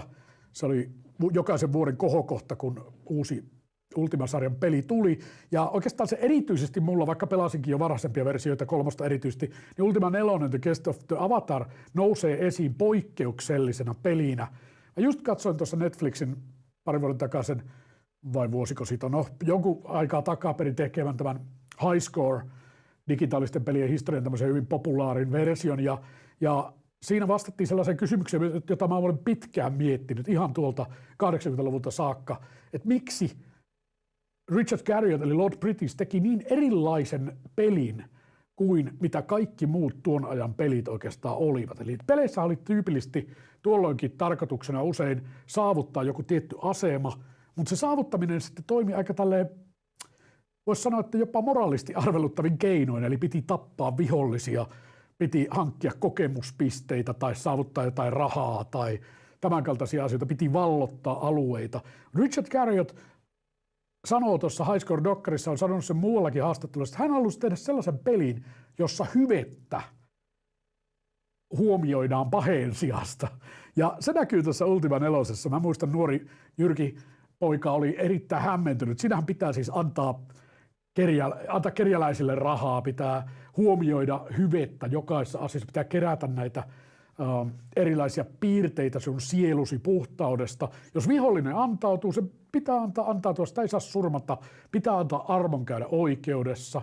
Jos vihollinen lähtee pakenemaan, vaikka se olisi joku ihmissyödä hirviö, niin jos se lähtee pakenemaan, niin sen annetaan paeta, koska muutoin tässä pelissä ei saavuteta tavoitetta, joka on tulla avataariksi, tällaiseksi hyveen ruumiillistumaksi. Ja se on sinänsä todella tällainen utooppisen filosofian esitys. Voisi sanoa, että näitä on muutamia muitakin, ainakin minä olen löytänyt, mutta erityisesti Ultima 4 edustaa tällaista todella erilaista tapaa tällaisten seikkailullisten tietokoneen roolipelien ja videopelin roolipelien joukossa. Siinä vahvuus ja voima ja raakuus ei johda hyvin tuloksiin, vaan pitää toteuttaa tämmöisen hyveiden koodeksin säännöstöt. Se on lähes kuin uskonnollinen utopia, joka on siirretty tällaiselle pelastetulle Britannian saarelle. Se on siis fiktiivinen Britannia. Ja siinä toteutuu sitten tällainen utopian ajatus, eli kuten tuo pelin alkuperäinen kartta, joka muuten ei näytä kaikkea, sieltä puuttuu tästä kartasta tietenkin keskeiset paikat, niin kuin vaikkapa Avatarin saari, joka sitten pitää pelaajan itse löytää, niin jo pelin alussa tavallaan näiden hyveitten piirteet etsitään, että mitä sun pitää tehdä, että sä saavutat vaikkapa rehellisyyden hyveen tai nöyryyden hyveen tai tämän kaltaista. Se on erikoinen peli, siinä mielessä oli varsinkin omalle ajalleen, ja tavoite on todellakin löytää tällainen utooppinen Britannia, saavuttaa parempi taso. Avatar tulee osoittamaan näille pelin sisällä oleville ihmisadaptaatioille, että mitä, tai ihmisen representaatioille, että mitä on olla hyveellinen olento. No, tämä utopia kuitenkin voi muuttua dystopioiksi, ja jatko-osissa Ultima 4 jälkeen, joka on todella aloittaa sen pelisarjan oikein uudelleen, niin sen jälkeen aina seuraavissa osissa, sekä 5, 6, 7, 8, 9, aina se joku sitten turmelee sitä utopiaa, milloin mitkäkin hirviöt ovat nousseet ja aiheuttaneet ongelman, jotka sitten tämän ihmissankari Avatarin pitää tältä meidän maailmastamme tulla ja ratkaista. Hyveiden käyttäminen on kuitenkin niissäkin merkittävässä osassa. Ultima on pelisarja, joka minua kiehtoo paljon. Mä voisin puhua sitä hyvin paljon, mutta mä otan toisen esimerkin, vähän tuoreemman sellaisen, jossa utoppisuus ja tietynlainen utoppisen maailman rakentaminen on monellakin tapaa läsnä. Ja se on Mass Effect-pelisarja. Alkuperäinen trilogia ilmestyi tuossa 2007-2012, ja nyt sitten tietenkin esimerkiksi Andromeda tuli 2017 ja jatko-osia pukkaa ja kaikkia oheistuotteita hyvinkin paljon. Mass Effect-pelisarjassa näennäisesti kyse on varsinkin alku tässä trilogiassa siitä, että tämmöinen Reaper-niminen kone, äly, olento, hirviö, lauma suorastaan, valtaisan mahtavia ja voimakkaita olentoja tulee maailmaan ja haluaa tuhota orgaanisen elämän. Mutta itse asiassa heilläkin on utopistinen tausta tässä heidän tavoitteessaan. He haluavat imeä orgaanisen elämän pois ja tehdä siitä osa heidän omaa ohjelmistoaan, tavallaan näiden älyllisten koneiden sisällä, jolloin he ovat reapereita, he säilyttävät tämän niittämänsä orgaanisen elämän sisällään ikuisesti. Omasta mielestään he siis tekevät kuin Star Trekin konsanaan niin ikään kuin maailmasta paremman paikan tällä tavoin. Mutta sitten Mass Effectissä myös lopuksi monenlaisia loppuskenaarioita on tietenkin tälle alkuperäiselle trilogialle, mutta siinä lopulta saavutetaan parhaimmillaan sellainen tietty utooppisuuden piirre myöskin. Eli se maailma voi muuttua paremmaksi paikaksi, jossa esimerkiksi yhdessä skenaariossa päähenkilö tavallaan muuttuu, tämä hahmo, jota pelataan, niin muuttuu käytännössä tällaiseksi jälleen kerran hyveen ruumillistumaksi ja itse asiassa tietynlaiseksi omnipotentiksi, kaikkivoimaksikin olennoksi. Se riippuu, miten se pelataan se peli, mutta joka tapauksessa kaikkein ylevin tausta siinä on siis tällainen utooppisuuden tällainen lopputulema. Ja se tekee sitä erittäin mielenkiintoisia. Mä näen tässä peleissä tiettyä samankaltaisuutta. Kolmas peli, jonka mä tähän olen monesti yhdistänyt nyt viime aikoina omissa kirjoituksissani, niin on Dragon Age, jossa myöskin on tällaisia utopisen paremman tulevaisuuden hahmotelmia, mutta niiden toteutuma, niin se aina vähän vaihtelee sen mukaan, että miten se peli sitten pelataan. Mutta siinä olisi minun osioni käytännössä tästä asiasta. Voin vielä sanoa sen verran tuosta Ultima-peleistä, että se Ultimoiden utooppisuushan on todella hienosti levinnyt myös sinne oheistuotteisiin. Eli kun pelin osti, niin näissä ensimmäisissä 4., 5., 6 tulee mukaan laatikko täynnä kaikenlaisia tavaroita, ja siellä oli muun muassa tämmöisiä itsekehittämisoppaita. Siellähän on muun muassa opas, jolla voit kehittää itsestäsikin tässäkin maailmassa paremman ihmisen. Voin sanoa, että peli oli siis huomattavasti edellä aikaansa tämän päivän kaikenlaisissa itseään kehittävien tällaisten välineiden maailmassa. Kiitoksia. Kiitos Jyrki. Mielenkiintoisia pelejä ja teemoja nostit tässä esiin. Niin, joo, ihan se, mistä lähdit liikkeelle, oli kyllä niin kuin jotenkin näppäili herkkiä säveliä tuossa se harmonian pyrkimys. Ja jotenkin niin kuin se kyllä toimii mielestäni aika hyvin monien pelien yhteydessä. Että niin kuin peleissä on tyypillisesti se on jonkunnäköinen tämmöinen kaoottinen tilanne, jota pyritään järjestämään, ja voittoehtokin usein semmoinen, että ikään kuin se kaikkein järjestetyin tilanne.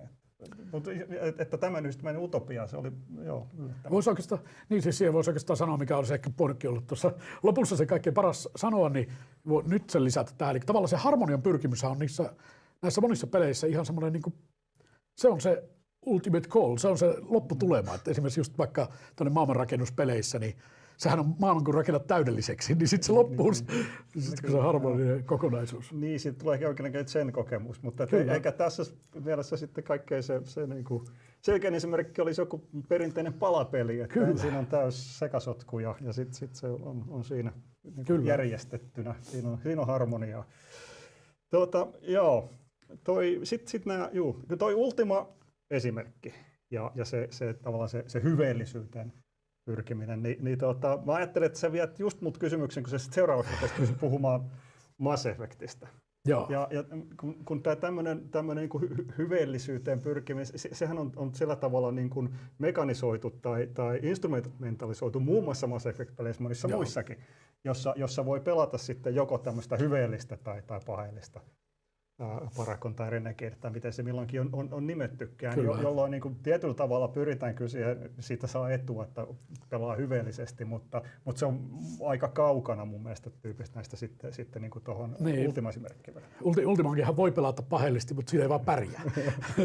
Sä voit sitä maailmaa tavallaan seikkailla ja olla ilkeä, mutta sä et vaan sitten ikinä saavuta sitä lopputulemaa, että se oli semmoinen harrastus myös, mitä varsinkin muutamilla ystävilläni oli aikoinaan, että he vaelteli ympäriinsä olemalla ilkeä siinä pelissä, mutta siis sillä ei saa hyvepisteitä. Siis siinä mielessä Mass Effect tietenkin eroaa, että Mass Effectin pystyy pelaamaan niin monella eri tavalla läpi ja just se, että tavallaan se hyve ei ole ainoa lopputulema, mutta sitten toisaalta se on jännittävä piirre, että sitten se maailman, että miten se loppuu, vaikka tuo alkuperäinen trilogia, niin siinä tavallaan on läsnä tällainen jonkinlainen ratkaisu.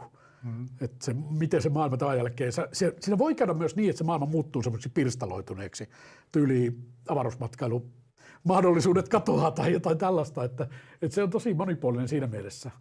Mutta tietenkään se ei ole niin puhdas tällainen hyvä esimerkki kuin tuo Ultima 4. Kyllä. No, miten, olet kuitenkin nyt ehkä enemmän kirjallisuuden fantasiaa ja utopioita myös tutkinut, niin miten sä näkisit semmoisen niin kuin keskeisen eron pelien ja kirjallisen fiktion välillä tästä utopia? Niin. No kyllä se varmaan on sitten se osallistuminenhan, se on se kaikkein A ja O, että kirjahan on aina jonkun henkilön esitys esimerkiksi ihanneyhteiskunnasta. Ja sitten taas pelissä sulla on pelaajana mahdollisuus itse sitä rakentaa ja muokata. Sitten pelikin toki vaatii huomattavan paljon, kuten kirjankin tavallaan pureskelu, niin omaa mielikuvitusta. että miten sä näet sen asian. Mutta pelissä se tietenkin tuodaan niin paljon sitä omaa sisältöä sitten lisättynä, niin kuin vaikkapa joku alkeellinen esimerkiksi just joku Civilization, aivan ensimmäiset Civilizationit, niin nämä on aika alkeellisia pelejä, mutta niihin sitten pystyy kuvittelemaan aika paljon sellaista syvempää sisältöä. Kyllä mä sanoisin, että kirjallisuudessa niin on kuitenkin sitten sellaista syvällisempää filosofiaa tuossa utopisessa traditiossa kuin mitä tällä hetkellä vielä pelit on pystynyt tarjoamaan. Että se tietenkin johtuu paljon siitä, että pelillä on erilainen funktio, että niitä kuitenkin tehdään viihdyttämään ja niitä tehdään tavallaan myös ajanvietteeksi ja vaikka olisi kuinka tällainen hieno tausta, niin kuin vaikka joku Ultima 4 tällainen pyrkimys, että tehdäänpä sellainen peli, jossa hyveellä on rooli, niin kuitenkin se on kaupallinen viihteellinen peli.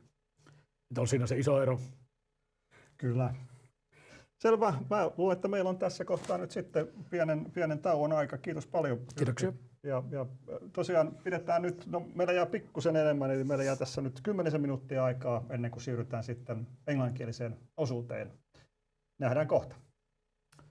Kiitos.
Welcome back to the GameCult Talks number 6.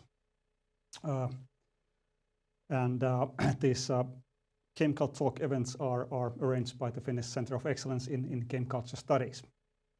Today we are talking about games philosophy and utopias.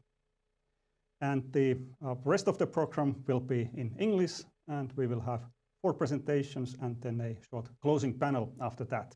And please feel free to post your comments and questions in the chat. We try to get them into account and get the speakers to reply those during the panel. The first speaker in this part, the keynote lecture, will be presented by Michal Klosinski. Dr. Klosinski is a professor at the Faculty of Humanities, University of Silesia in Katowice, Poland. He's an active member of the Utopian Studies Society, and he has published various articles on Polish literature, literary theory, and video games. His hermeneutical research can be placed at the intersection of literary theory, game studies, and utopian studies, and he's the specialist in the topic of games and utopian studies, I would say. His main interests are critically oriented video games, literary theory, and philosophy of technology. And just last week, I had the pleasure of attending Games and Literary Theory conference in Katowice, beautifully arranged by Michal and his team. And I'm really glad that now I can invite Michal, even though virtually, to attend this one. So, Michal, please, the screen is yours.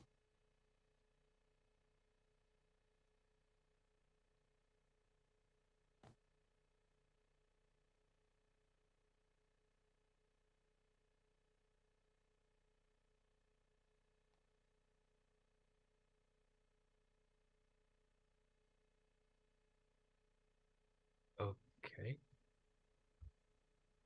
Hello. I hope you can hear me. I will now share my screen with you guys. Please.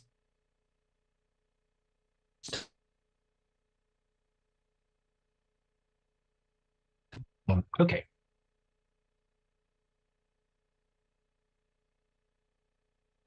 Wrong, I'm sorry. Yes, it should be working now. Okay, so thank you for the invitation. I hope you can hear me and you can see my presentation. The topic for today is towards utopian game hermeneutics, and this is a part or actually continuation, extension of my presentation of my book, which was published firstly in 2018. So towards utopian game hermeneutics is this new chapter of my project where I'm trying to see some connections between what I've done before and what I'm working on right now. So this talk will have 2 parts. First, a theoretical part, establishing some theoretical background for utopian game hermeneutics, and then a practical part related to utopian hermeneutics for game design. So tracing the beginnings of utopian hermeneutics, we have to look at the works of Ernst Bloch, a scholar who worked on the idea of utopian desire and hope, and reading all the possible aspects of human creativity, of human art, with this idea that through different works of art, we convey our deepest hopes, our deepest desires, and that we dream of alternatives, of the things that are not yet. So I hope you can hear me. Cool. Okay, cool. So basically what Bloch establishes is the basis for what we call utopian hermeneutics. So this idea that we are searching for dreams and hopes, and we're trying to envision the not yet realized visions of our future, and that human beings naturally invest in those dreams and desires and produce them all across our artistic production. To continue, some of the theories that have been continuation of the Bloch's project, and this is just a small sample of works in utopian studies, have also redefined the concept of utopia, proposed utopia as a method, delve into the problems of science fiction and this sort of dystopian aspects of our imagination. These are works on monsters, like in Gregory Clay's Dystopia, Natural History, and then there are, of course, the works on green utopias. And in game studies, of course, we have one of the very first texts which tackles the problem of utopianism or utopia is Bernard Suit's Grasshopper, where he tries to diminish the understanding of utopia, or try to, in a way, critically attend to utopias. But the most recent works are, of course, Gerald Farquhar's work on Playing Dystopia, my own work on hermeneutics of video games, interpretation, immersion, and utopia, and works on Playing Utopia by Freymuth and Schmidt. So to map some intersections between game studies and utopian studies, I think the most important intersections are when we try to see that in game studies we have followed two main routes. One is strictly developed around utopia as a concept, so utopian games, critical utopian games, and so on, and then dystopias, so gaming dystopias, the nightmarish worlds, and so on. Whereas this is, of course, related to a more general outlook, which was produced in utopian studies for the past century, concerning the ideology of the utopian form and content, and of course the newer forms, which are ecotopias. So it's how utopias tackle problems of ecology, anthropocene. One of the basic things is, of course, in utopian studies, the question of hope and desire, first posed by Bloch, after Freud, and of course nowadays rewritten by Abençour.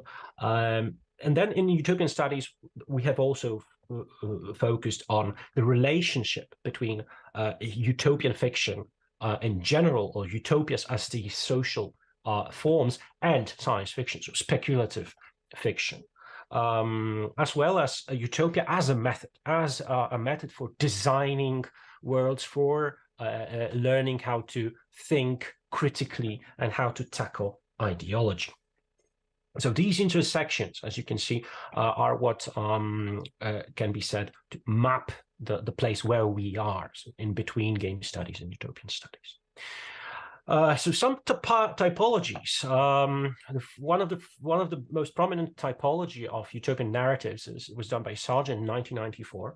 This was typology of utopian narratives, where he defined utopianism as social dreaming, utopia as non-existent society described in considerable detail and normally located in time and space, and where he devised, of course, based on previous research, positive utopias and negative utopias. And their description is very, very important for us, because as Sargent states, positive utopias are non-existent societies described in considerable detail and normally located in time and space that the author intended a contemporaneous reader to view as considerably better than the society in which that reader lived. And on the basis of this foundation, this basis for defining types of utopian narratives, I have proposed in 2018 my own simplified, very simplified, minorly revised definitions for games, where I in the most simple manner, replaced the author with producer and developer, and the reader with player. Because that introduction of producers and players already changes all the reflection that we have to consider when thinking about intentions, when we are trying to think about agency, and all the things that these notions already introject into those definitions. A further an alternative typology was developed in 2019 by Gerald Farquhar, who works with classical utopias and classical dystopias and anti-utopias, and their critical variants, showing how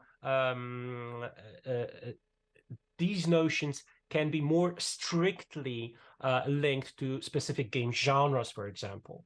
Although I do strongly believe that these typologies are not contradictory, or rather they are two different bifurcations on the road to building a typology for utopian narratives in games. Nevertheless, when we think about utopias in games or in other texts of culture, both me, Falk, and others, we're following also the reflection of Frederick Jameson, who has distinguished utopian programs from utopian impulses. And here is where utopian hermeneutics is at its finest. So when we're thinking about programs, we're thinking about explicit realizations of certain utopian ideas. But when we're thinking about impulse, we're thinking about implicit ones. And here is where the hermeneutic is really helpful, or where the hermeneutic really happens. It's when we are trying to disentangle different ideas, representations, metaphors, mechanics related to body, time, and collectivity. And here is where hermeneutics finds its proper employment. Another aspect that is very unique and important for utopian studies in relation to games is utopia as method in three modes. So 3 modes of utopias as method in Ruth Levitas's reflection on the imaginary reconstitution of society, where Levitas shares with us that each utopian project or utopian thought has this archaeological aspect to it, where we engage with past visions and models of good society and research the past and present understandings of ideology. And then from that, we go to ontology, the second mode of utopia, which is how utopias and dystopias, how utopian texts in general, present us with good and bad ways of living, of existing, which is a reflection on human and non-human nature, ethics, desire, and freedom. And last but not least, the most important of 3 modes for utopianism in general is the architecture. So imagining the not yet, designing alternatives, speculating about the future, and imagining how reforms could change the society, our institutions, media, and so on and so on. So out of all those theoretical insights, I have devised this framework, which consists of 4 basic elements for utopian hermeneutics. Firstly, let's look at it as intersecting elements, which try to bring together some concepts taken from Sargent, Jameson, Levitas, and others. So first of all, Sargent points us to the intended reception. So firstly, designers, the intent behind a certain game has to undergo certain interpretative and analytical actions. Then we can look at players, their desires and agency. So how they also have the agency to produce certain desired outcomes in games. The third part, of course, is the game world itself. So the society, the representation of society and the world mediated by the game. And with use of game aesthetics, with use of mechanics, procedural rhetorics, narrative. And last but not least, we have to analyze those things with social, political, and economic reality in mind. So with the backdrop of social, political, economic reality of the time that the game was produced. This is what Sargent and also Mai and Farkas typology suggests, that we cannot analyze utopias outside of their socio-political and economic context.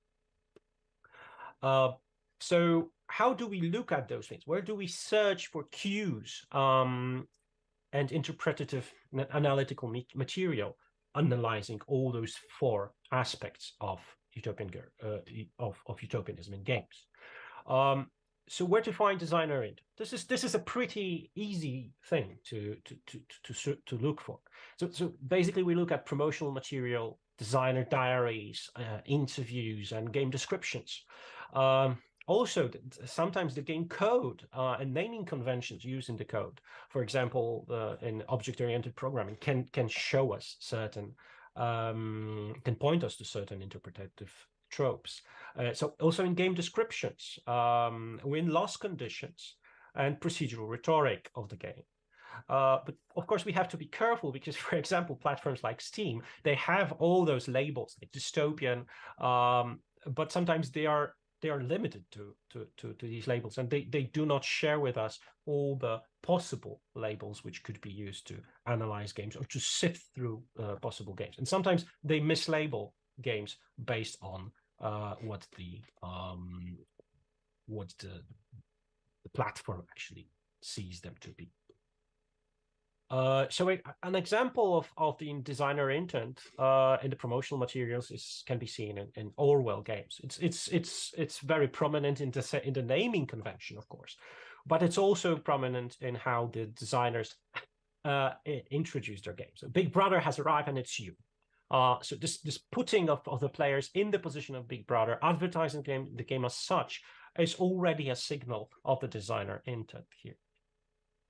Another example would be Terra Nil, where the designers explicitly say in their Steam forums that from the very beginning of development, we wanted Terra Nil to have a real-world impact. So this is also an expression of the designer intent. We wanted our game to change the world. So it has this utopian desire to help with the wildlife trust, and how the developers are showing how they're working towards producing that effect.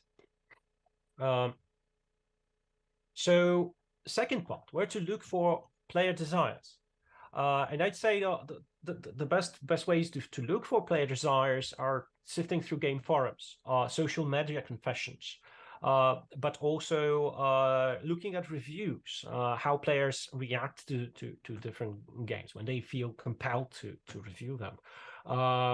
But sometimes in-game exchanges of ideas, and more generally anthropological and ethnographic studies of player culture.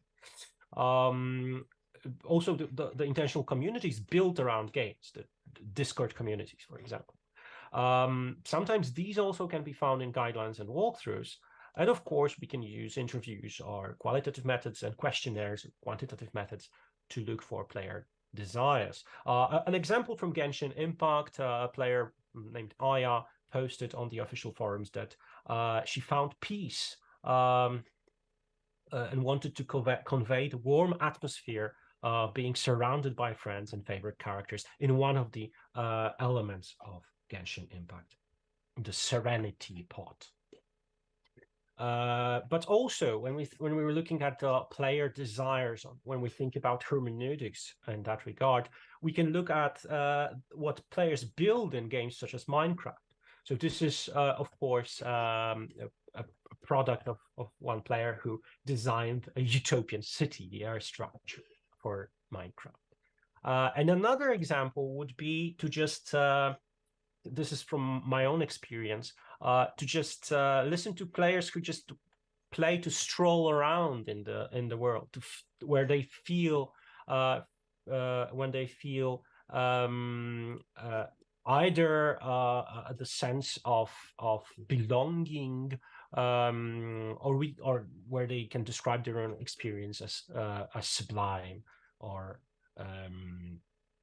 where they talk about being in the game world as being in a better place, or a place which makes them reflect on the state of their world. And that is what, for me, the experience of Horizon series is all about. It's like I'm feeling the grief for the dying world while playing Horizon, knowing about the effects of the Anthropocene. So third aspect of the utopian hermeneutics for games, what to look for in world building.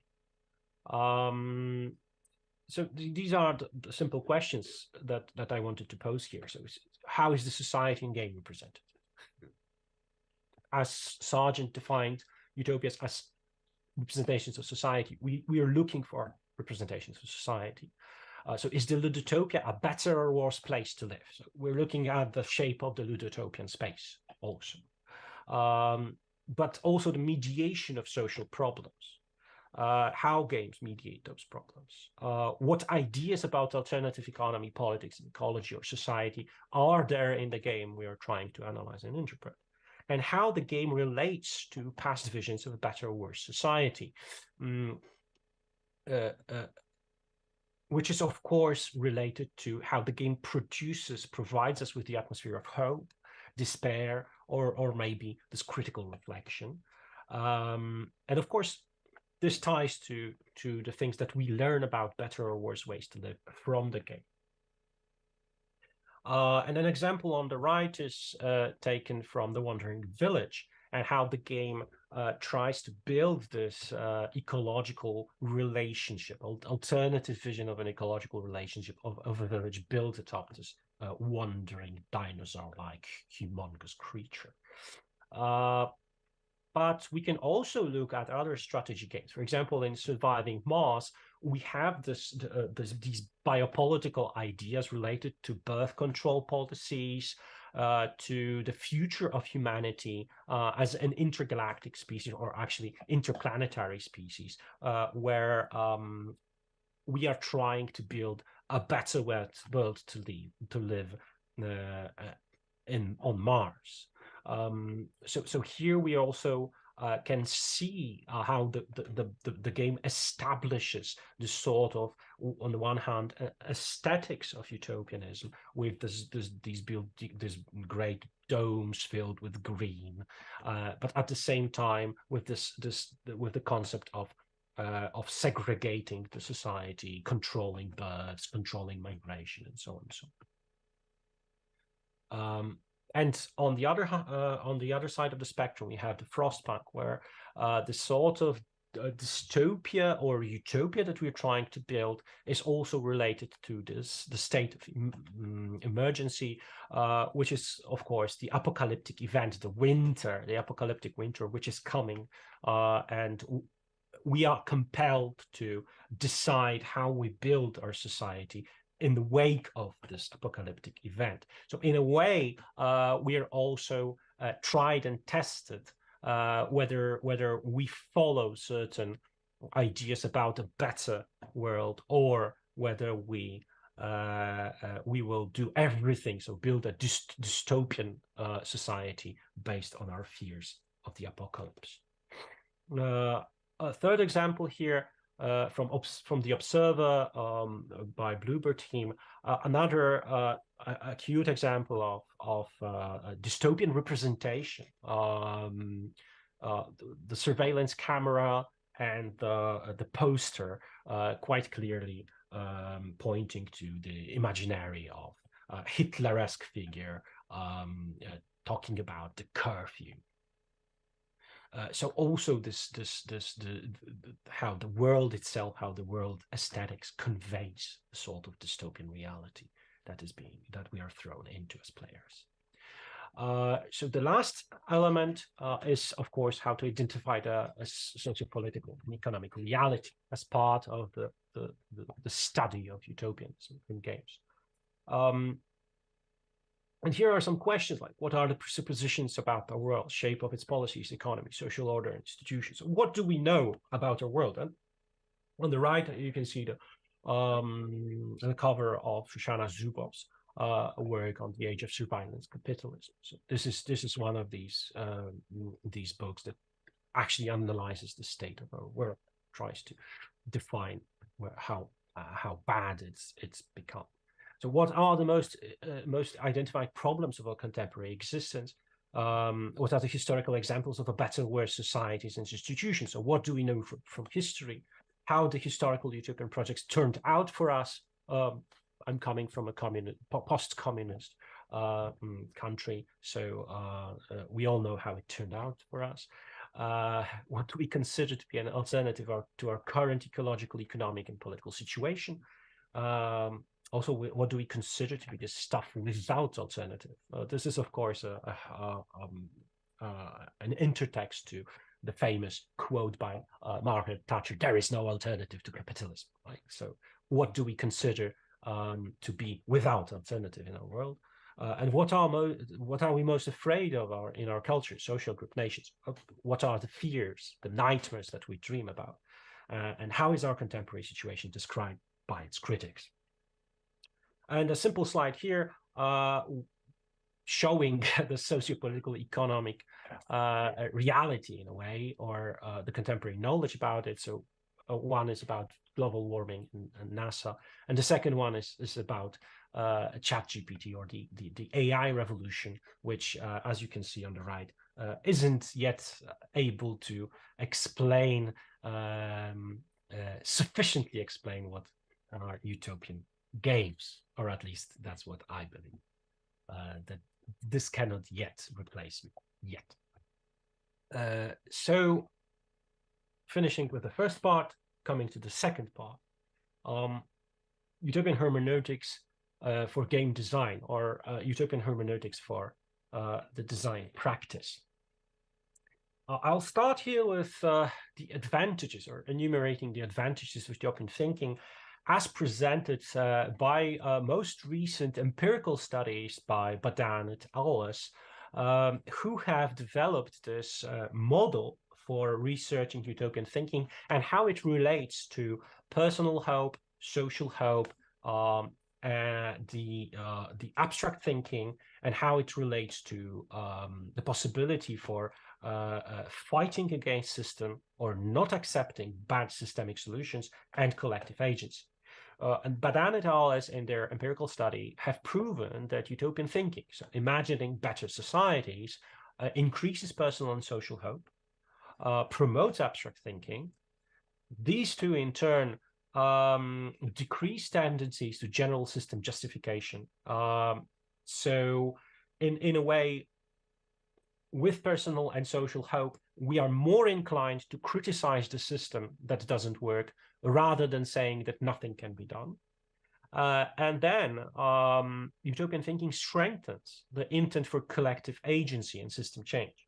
So the more we dream about alternative worlds, the more we try to think about alternatives, the more we are inclined to work towards a system change.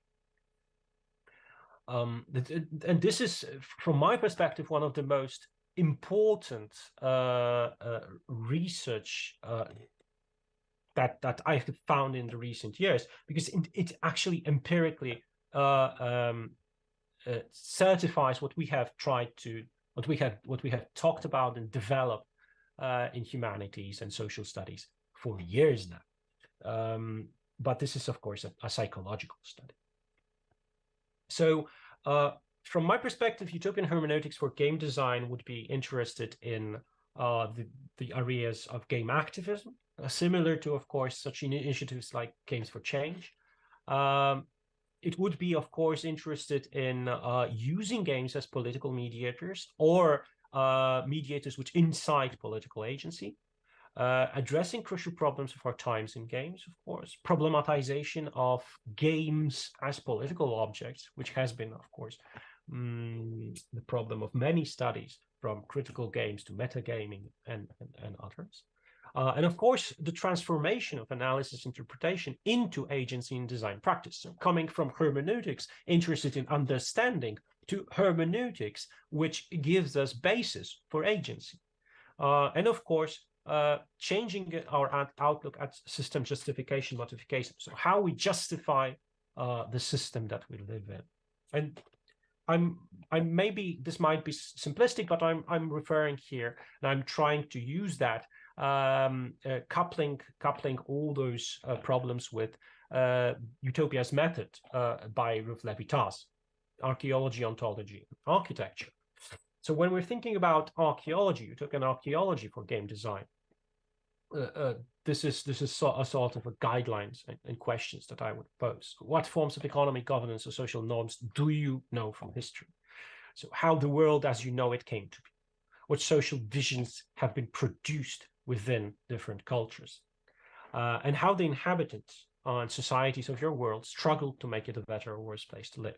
So these are the general questions. And the guidelines would be to think about different shapes of societies, value systems, hierarchies, economies, politics, and how these change over time. So trying to think about these things in game design. So trying to remember what made us feel emotionally attached to societies represented in literature, film, comics, or games.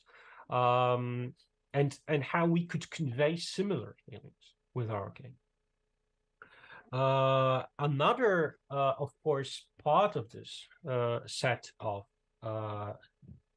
hermeneutic questions for game design is related to ontology. So what drives the characters in our game? How their desires are related to social norms of the groups they come from. And what it means to be human or non-human in like patriarchy, misogyny, androgyny, racism, xenophobia. And of course, a guideline here would be to try breaking the procedural rhetoric of accumulation. So trying to find alternative solutions to the general model that is the model of accumulation, of loot, money, currencies. So how to search for alternatives to colonization and economy that we know from the imperial model of gaming, as described by Di Whitefield, de Poter, and of course Shevik Mukherjee. And to think about the impact of, for example, environmental conditions and affordance of on interrelations between players, human beings, and non-human beings, and objects in the world, that would also be part of rethinking game design and the ontology of a game we're working on. And the last but not least is, of course, architecture, the most important one, of course. So here the questions are, what are the not yet realized scenarios which bring us hope about the world with or without us, with or without capitalism? How can we use restrictions to modify the game experience and deepen ecological, social, economic consciousness? Think about how to restrict players, how to restrict agency to make the game more critical, more aware, more to produce, for example, economic consciousness. So imagine, of course, radical changes in society, planet. What would these mean for the way the world, humans and non-humans function? This is also a set of world-building questions in a way. So guidelines here would be to ask questions starting with what if, and role-play a child to omit the problem of socialization with schooling, bullying, classifications that we know from our realities. To think alternative, we have to think outside of the box. And some ideas would be to think about alternative fuel sources, new types of communities, new types of post-capitalist economy, or some unexpected policies, or new ways of governing life, society, and planet. So to conclude, I see utopian game hermeneutics as a twofold structure. One devoted to game analysis interpretation, focusing on the intended reception, players' desires and agency, the society and world mediated by game aesthetics, mechanics, and narrative, and of course, keen on searching for alternatives to the socio-political and economic reality in games. On the other hand, utopian game hermeneutics can be translated, as I have tried to show here, to utopian mindset for game design, which would incite collective action, problematize the sociopolitical economic reality issues for young game designers, and think about breaking conventions, ideologies to strengthen hope, trust, and incite critical thinking. This is how I see this project of utopian game hermeneutics. Thank you very much for your attention.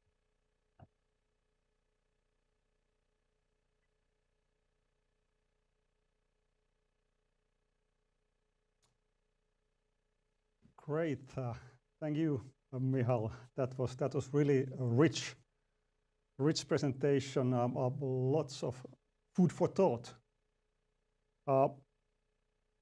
Now, yeah, this seems to be, well, I especially admire right in the kind of ending where you had this kind of dual perspective. So combining both the player and the interpretation, and on the other hand the designer perspectives, and kind of you really need both of these. Now, altogether, this seems to be quite a sort of tall order in many ways. That there are so many important aspects that you covered. That kind of, well, could you think of any kind of games that would come even close to in covering that sort of much or kind of majority of those requirements of utopian thinking in games that you were listing there?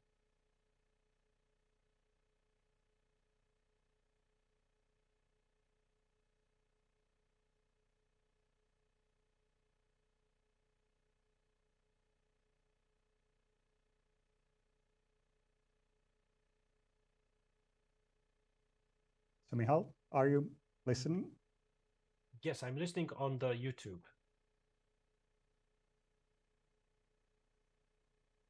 I hope that you hear me. No, okay, good. Cool. I've heard your question on YouTube. I didn't hear it here. So yes, when it comes to different games that would sufficiently tick all the boxes, yes, I tried answering your questions, but I don't know if you can hear me. Yes. Just go ahead, please. Okay, so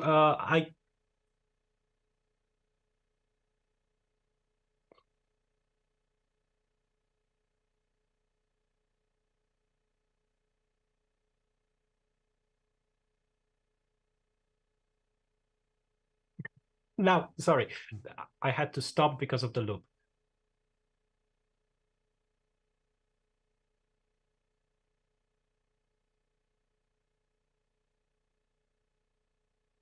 Well, sorry, now I'll try answering the question because okay. we had this 10-15 second delay from Zoom to Sure. the venue. So basically, I don't think that there are any games which tick all the boxes, but I do believe that if we look at, for example, games such as Dishonored, or productions such as Ixion, for example, when we're looking at strategy games, or when we're analyzing Horizon series, both Zero Dawn and Forbidden West. I believe that these games are pretty close to providing us with enough very interesting examples to deploy utopian hermeneutics, because from the perspective that I'm trying to build here, utopian hermeneutics is more interested in desires, in reading desires in games, rather than building typologies, which of course are useful, but in the long run, I do believe that that the typologies get old pretty fast when it comes to trying to build something stable.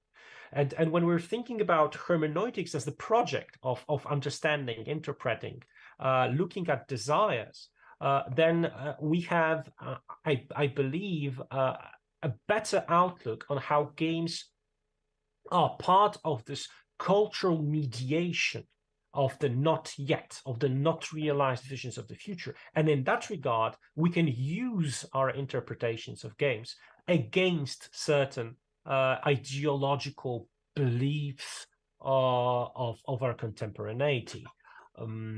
So if I had to say whether there are games which would perfectly fit this sort of utopian design, I would be maybe going towards thinking about Terra Nil at the moment, which would be the most utopian or ecotopian idea that I've seen so far, because the game builds the idea that we are there to help the environment, to reclaim the destroyed world, but then to leave it without humans. And without human agency, and of course that is problematic in its own right. Thinking about ecotopian thought and philosophy, because this also tries to convince us that that we can reclaim the environment, that the environment needs this help from the human beings and our technology, whereas the conceptions which are closest to my heart, I'm thinking about Donna Haraway's conception of symbiotic planetary environmental processes. They show us that sometimes we are not needed. The best thing that we can do for the environment, for the planet, is to leave. And in that regard, Terra Nil is a borderline example. It tries to produce this utopian idea and to put it forward, but at the same time, it can be treated as a part of this anti-utopian ideology. But this is, of course. Thank you. Well, that would kind of necessarily kind of lead to a discussion of the post-humanism here, but since we are running out of time, we don't have kind of possibility for that now. But what I take from your response was that kind of the emphasis on the utopian hermeneutic and the kind of power of interpretation there. So thank you so much, Michal, for this wonderful keynote. Thank you very much. Thank you for inviting me. Thank you for the questions, and I hope we can see each other soon. Great. Thank you. So now we will have a short technical break before we continue with the next presentation. Please be patient for a while.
Okay, and we are back again.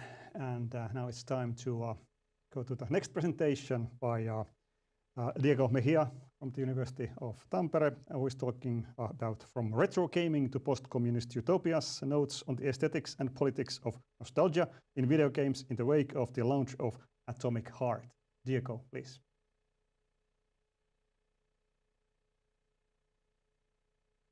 Hello, thank you for the presentation, and of course, thank you for the invitation. Well, my name is Diego Mejia. I'm a postdoctoral fellow at the University of Seville and a visiting researcher at the Game Research Lab at Tampere University. I'm currently working on an individual research project on representations of post-communist nostalgia in video games, VR, and digital experiences.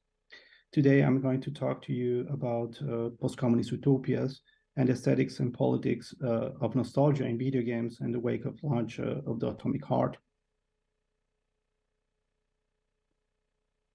Well, I've been studying different approaches to the phenomenon of post-communist nostalgia in contemporary popular culture for the past few years. And although there's a lot to say in terms of national, social, and identitary issues, or the reception of post-communist cultural objects from country to country, few games have had the attention and sparked off such controversies as the release of Atomic Heart. Portrayed by the media as the new Bolshevik Bioshock, or as a post-Soviet punk Bioshock, this first-person shooter developed by Moonfish explores, according to the game's official website description, the utopia of an alternative world. And it's set in the year 1955 in a technologically advanced Soviet Union, reaching the peak of development with cold nuclear fusion, the Soviet version of the internet, and intelligent robots. But now it's on the verge of collapse due to a robot rebellion. This, of course, is far from being the first case of post-Soviet nostalgia representation in a video game, but certainly is the biggest example that I'm aware of, not only because of the budget, since it's a AAA, but also because of the lofty ambitions of the project, including the size of the game map, the artwork, and the level of detail of its environment, and perhaps even more because of the complete detachment of the studio in everything regarding the world outside the game's world.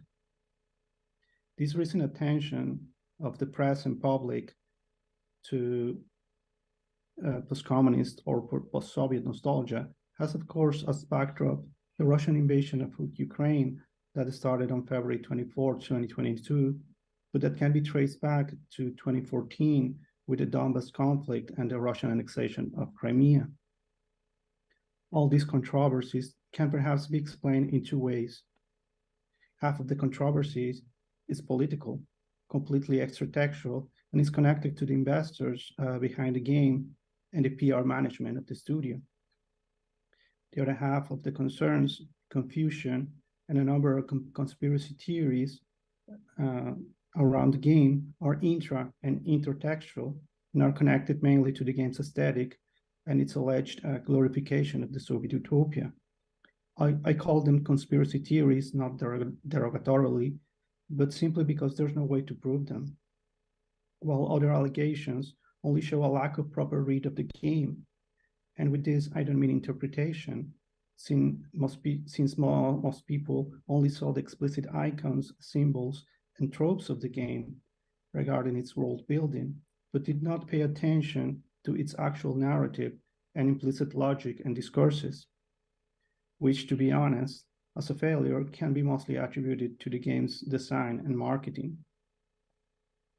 To give you a short context of the situation, over the last few months, besides the Soviet nostalgic nature of the game that we'll discuss later, Atomic Heart has been surrounded by controversy due to its financial ties with investors that include the Chinese Tencent, the Russian Gaijin Entertainment, and GEM Capital, especially with GEM Capital for being closely connected to the sanctioned state-owned multinational energy corporation Gazprom, as well as alleged connections with current and former officials of the Russian government and openly pro-Russian companies, artists, and entrepreneurs, among others. Nevertheless, one of the main reasons that motivated most of the scrutiny over Moonfish is the studio's origins, since Russian websites and press recognize it as a Russian studio, while they are legally headquartered in Cyprus, which most people argue is a legal loop in order not to get sanctioned by EU regulations. Then there's the refusal of the studio to condemn Ukraine's invasion, including the posting of a series of tweets that stated that they are a global team focused on an innovative game and is undeniable a pro-peace organization against violence against people, and that we, Moonfish, do not comment on politics or religion back in January 2023.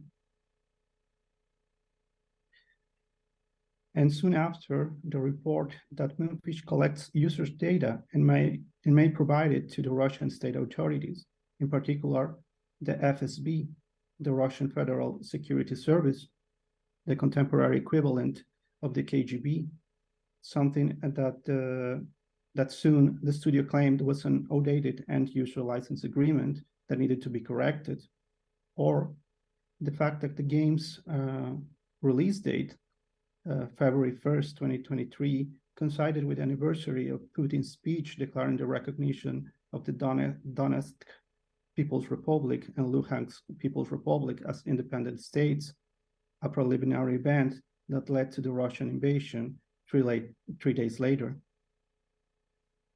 Finally, although I could continue with controversies for a while, on March 3rd, Mikhailo Fedorov, Minister of Digital Transformation of Ukraine, asked Sony, Microsoft, and Valve to ban and stop the distribution of Atomic Heart in their platforms for romanticizing the communist era, for the game's implicit support of aggression against Ukraine, and for being a platform for Russian digital propaganda. Also, I think it's important to note here that the depiction of communist symbols has been a crime in Ukraine since 2015. Since the launch of the game, not much has changed, although a disclaimer was added in the About Us section in the studio's official website that claims that Moonfish is not a political figure or a political tool for any nation. We are not affiliated with any political organization, and Atomic Heart is a game that is not about politics either. This is related to all the connections with the government. Moonfish has no tie to any government. Investors and shareholders of Atomic Heart are not associated with any government organization or companies and are all located in Europe. All benefits and profits related to Atomic Heart will apply in accordance to the tax law of the European Union. This regarding the fact that people are claiming that all the money that the studio gets, well, it's basically supporting the war. And finally, Moonfish does not create any propaganda. We do not propagate any other than gaming. Atomic Heart is an action game and is designed for entertainment purposes only. Our story is only comparable to sci-fi movies and franchises that take place in fictional alternative universes. It is just a game that has been under development for the 5+ years. And this is a complicated situation because it was not only the fact that 5 years ago, the conflict with Ukraine already was happening, but also because one of the first statements when they released the news to the press was that this game was not a mockery of the Soviet utopia. And finally, they added that Moonfish has only pure intentions. This is amazing. We only create games to entertain our players. All of this, of course, happens extra-textually, but what about the actual text? What happens with its representations of the Soviet utopia and aesthetics and politics of nostalgia within the game? Well, within the games, because I'll show you some example of contemporary post-communist nostalgia too. That's one of the defining points of post-communist nostalgia representations, that behind the prestige, behind all the visual curiosity and the capacity to idealize the period, they simultaneously reverse, transpose, expand, extend, displace, or distort reality by the means of a postmodern rewriting and an aesthetic colonization of the Cold War period and the communist utopia. In this sense, these games contrast canonical narratives with postmodern aesthetic and ideological tenets, offering worlds that not only convey a sense of pastness, but also challenge the discourse of the past, including the utopian discourses. Nevertheless, these representations are not naive, and most of them, although most of them have references to this utopia. On the one hand, they can be seen mainly in terms of a dystopian nostalgia of style. This means that even if the aesthetics recreate utopian discourses, they are only used as a cautionary tale that as a result transform their environments into dystopian or post-apocalyptic landscapes. Or, on the other hand, the representations mainly tend to show a single snapshot of what this could have been in terms of utopian modernist nostalgia, which means that these games convey a nostalgia for the longing of the lost utopia, but not for actual utopian discourses. To show you some examples of dystopian nostalgia of style, for instance, in games like Metro, the Metro series, the landscapes are ideologically oversaturated, and as Daniel Leiderman argues, the ruinous presence of familiar utopian discourses in their most habitual dystopian realization sets the game within a spatial and temporal cycle of history, endlessly repeating the same atrocities. Well, the same happens with the world of the Stalker series. In Industria, as we witness the fall of the Berlin Wall, our colleague Walter escapes the collapse of East Germany, traveling to a parallel dimension in order to accomplish the socialist utopia. When we finally manage to reach him, he has completed his task. But this parallel world is now an industrial, post-apocalyptic landscape, again, endlessly repeating the same atrocities. Even further, in Black the Fall, there's not even a trace of utopian discourses, only the ruinous promises of progress-filled environment with despair. Of course, the same can be applied to the retro-nostalgic representation of the fictional and dystopian Republic of Astorska in Papers, Please, or the alternate Soviet Union ruled by the Russian mafia in the 16-bit era Mad Max-style dystopia Mother Russia Bleeds. But perhaps one of the best examples would be Little Orpheus. Set in the 60s, the game reimagines the foundational myths of the Soviet Union through the exploration of an array of lush post-apocalyptic landscapes, taken out from Soviet and Russian folklore and Slavic mythology. This way, the game portrays failed utopian discourses that work as an allegory of the dystopian outcome of the Soviet project, both in social and environmental terms. In this sense, Little Orpheus' apocalyptic landscapes prove that indeed utopia was not only not possible in the past, but even less possible in the proto-socialist pasts that the Communist Party fed the population with as fabricated foundational myths. As for the case of utopian modernist nostalgia, there are only a couple of examples that, just as Atomic Heart, project an aura of futureness while updating their versions of the past to current technological advances and environmental challenges. Set in the near future, in Lifeless Planet, we discover a Soviet space colony established in the 70s on a distant planet that was thought to be a paradise, but is now a barren landscape. Here, we are reminded through the whole game of the failures of the socialist project and the Soviet utopia. And although the game's plot talks about former actual Soviet environmental policies and the game's fictional planetary colonization, the background talks more about current environmental politics and exploitation. Nevertheless, by the end of the adventure, we witness a glimpse of hope when we reach a distant future utopia just before the credits roll. As for the case of Atomic Heart, we witnessed the first Soviet utopia I mentioned before and that you can see now, for perhaps the first half an hour of the game.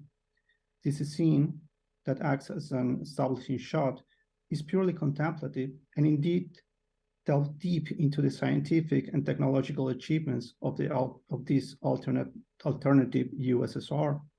But as soon as we are in control of the protagonist, the former KGB agent, Major Sergei Neshayev, codenamed P3, we discover that this Soviet utopia relies exclusively on the game's visual and acoustic representation. That means actual Soviet architecture, popular culture, and propaganda. Since the studio borrows real Soviet-era art, cartoons, music, buildings, monuments, symbols, everyday objects, and posters to hang them on the walls of the world, among some of their own design. Soon, the collapse completes the scene around the protagonist, only dead in an apocalyptic landscape. This way, the game not only follows the aesthetic popular culture cues of utopian capitalistic parodies like BioShock or Fallout series, while its protagonist follows the cues of Wolfenstein's Vijay Blazkowicz, but Atomic Heart also carries the same ideological background in terms of political and economical values, as well as the stereotypes found in the depiction of the Soviet sociopolitical realities. This means that just as it happens with the introduction of Colombia in BioShock Infinite, we soon realize that behind this Soviet utopia lies the same dystopian reality, the same total state of corruption of the cinematic depiction of the Cold War era, the imperialist dream of world domination, and an antagonist that behind an ideological facade is in reality an ambitious character that betrays the socialist project. While actual post-communist nostalgic games use their setting to reflect on memory, time, progress, and the human inability to learn from the past, Atomic Heart finally relies on the tried and true trope of the USSR as a failed state, using a script designed to attract a young, non-Russian male audience filled with anti-communist motives, a satire of the communist future promised by the space exploration race, and even a completely capitalistic backdrop, something that its detractors apparently failed to see behind the lush and shiny utopia of its introductory scene. Thank you.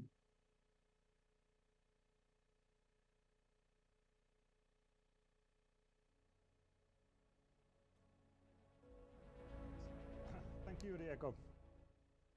That was really interesting talk, showing us concretely how utopias always and still are politically quite explosive.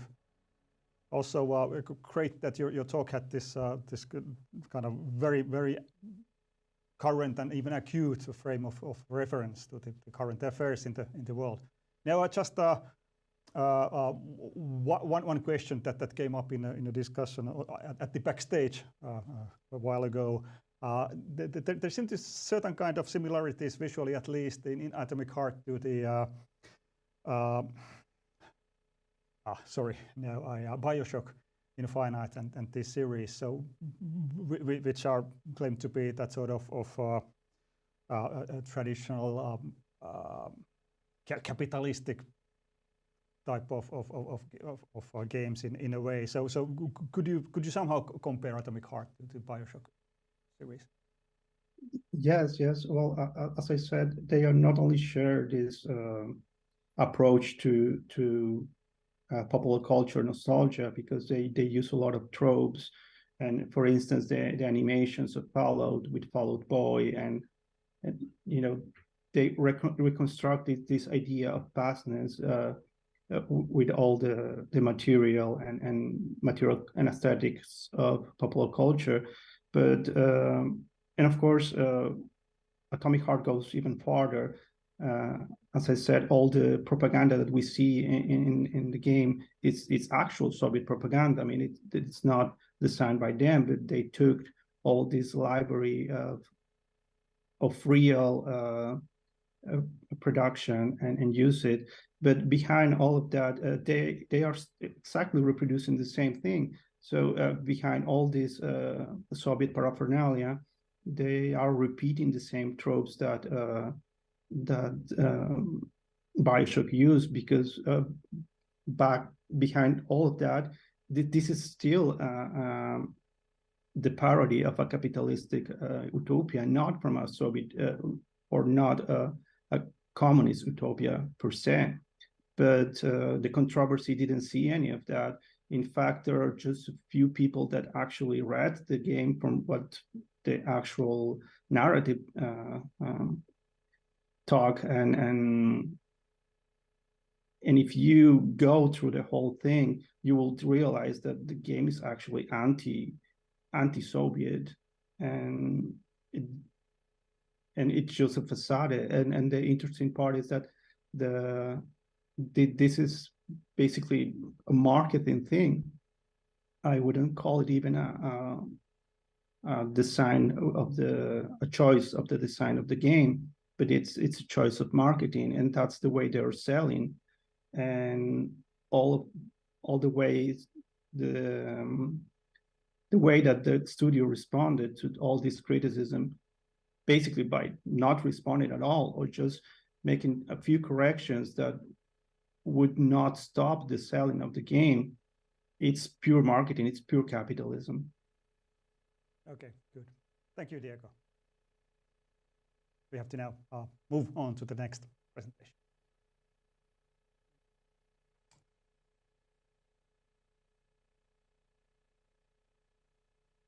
Okay, and next up,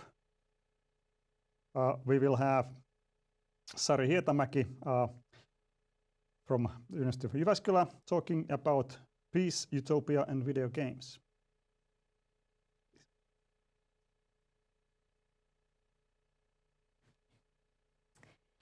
Yes, good morning, afternoon, or evening, everyone, and a warm welcome also from me to this amazing GameCult Talk event, and in particular the talk number 6. My name is Sari Hietamäki. I'm a doctoral researcher here at University of Jyväskylä. My main focus of research is educational philosophy, philosophy of education, and especially critical theory. But today's talk is loosely based on a side quest I was presented during the pandemic to look into peace research and peace education in the viewpoint of digital pedagogy. Today I'm going to discuss video games and utopias from the perspective of peace. In this presentation, I am treating utopias mainly as a method of social criticism. I will look into particular utopian theories which might not be as familiar to you as many others. A feminist peace researcher and sociologist, Elise M. Boulding. Then I'm going to apply Boulding's insights into video games and into one utopian game in particular, which also holds a very special place in my heart. And fear not, even though my theoretical framework today is peace research, I'm not going to criticize your favorite FPS game, but rather to apply the utopia as a method to look into game design and possible setbacks in our utopian imagination. My main goal, therefore, is to show how Boulding's insights of imagination and utopias as method can be applied to unleash the potential in games in general. Therefore, I'm not trying to be critical towards the games itself, but rather critical of the imagination behind them. So, let us begin. Here is a summarization of Keijo Lakkala, who has studied and analyzed many utopians cited already today, such as Levitas, Bloch, and more. And Lakkala has summarized that utopias are packed with social criticism. In fact, they are the very method of it. The common criticism towards utopias tend to be that they are escapist world visions which might entail even static and near totalitarian visions and blueprints for the future. However, Lakkala has shown how utopias are, on the contrary, a reaction to the problems of the current and challenge what is. Utopias are a method of social criticism precisely because they point at features or attributes in our world, however small or tiny, that could be better, could be altered, could be imagined anew. This is a feature very evident in a plethora of video games, and it could be said that video games are indeed utopian at heart. What is crucial here then is the relationship of utopias to our society, not the utopians in themselves. Lakkala has argued that it is the method of utopia which is indeed a sustainable one, even when particular utopias may be out of date if they have, so to say, a best before date set already in them. The hope for the better is a permanent one and a crucial one. Therefore, utopias are first and foremost a method of social criticism and also important for us as social and cultural researchers and game designers. Here is a very rough outsketch of the utopia as a method of social criticism, but it serves as a background for this talk now here today. The theorist I'm going to look into in detail is a researcher who I believe is a perfect example of Lakkala's methodological view of a utopianist thinker. Bolding was a Norwegian-born American sociologist and a multidisciplinary thinker, peace educator, and a futurist. For Bolding, peace was not first and foremost a state of affairs, for example, between nations, but a daily and very mundane process. For her, peace was built on the micro level, between persons, in families, at work, and so on. And therefore, I believe her teachings are very applicable to gaming culture and the industry in whole. She was a promoter of positive peace, as the father of peace research Johan Galtung has famously conceptualized, where peace is not defined only as the lack of violence, but of concomitant realizations of peace and social justice in the everyday. In her own way, Bolding also foresaw all the problems and visions of peace which stem from violence or are conceptualized as the absence of violences. In Bolding's vision, we are in a need to overcome the lack of peace in peaceful thinking, and therefore we are in the need of utopias.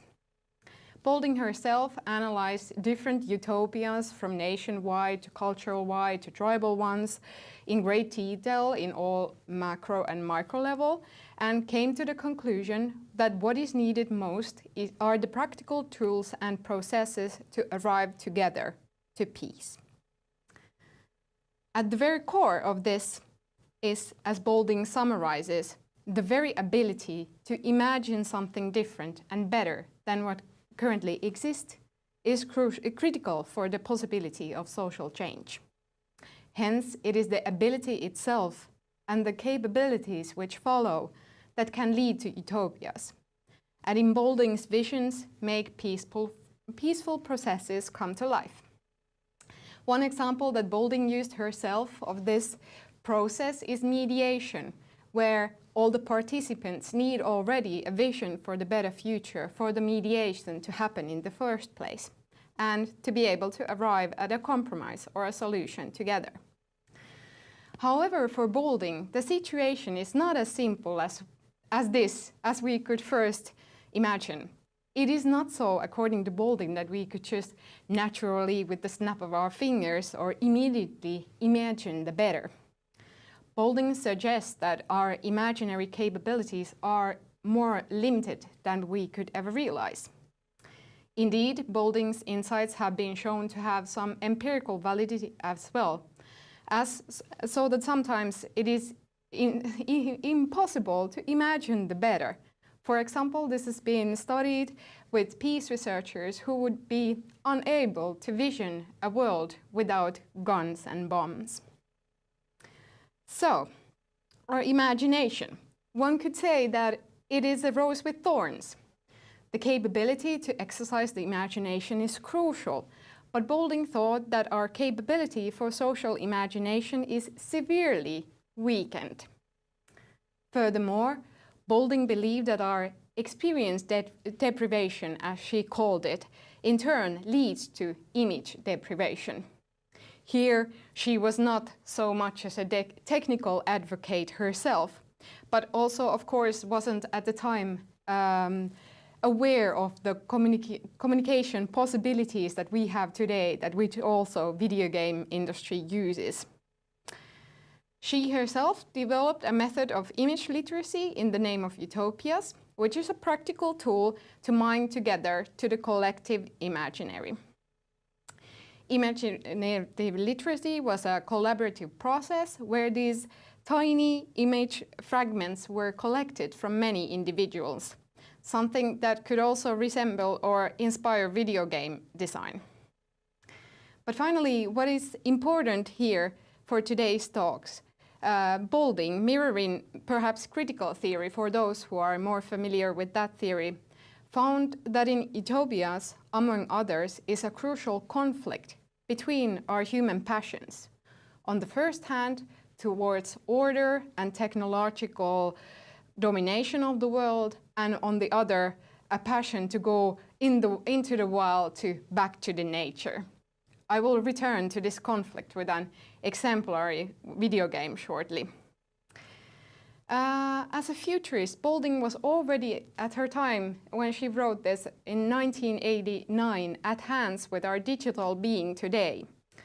She writes about the lack of capability to imagine. Children don't even have to be scolded for daydreaming anymore. They move between two worlds of ready-made imagery, the TV at home and the computers at schools. All reality is on screens.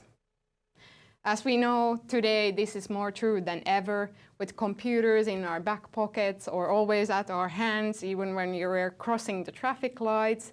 They are at schools.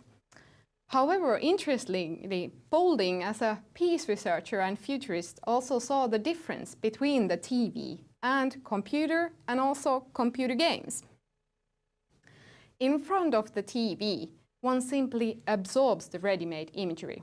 In front of the computer, one makes it.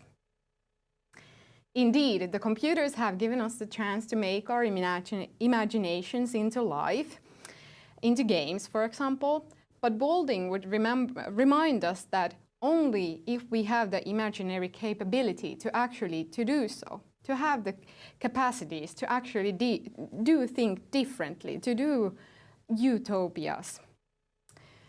Then I would like to return to a utopian video game, which is one of my personal favorites, A Happy Place, a utopia as Utopia, in its aesthetics, very happy, very positive, but may, applied with Bolding, have something not so utopian in it after all.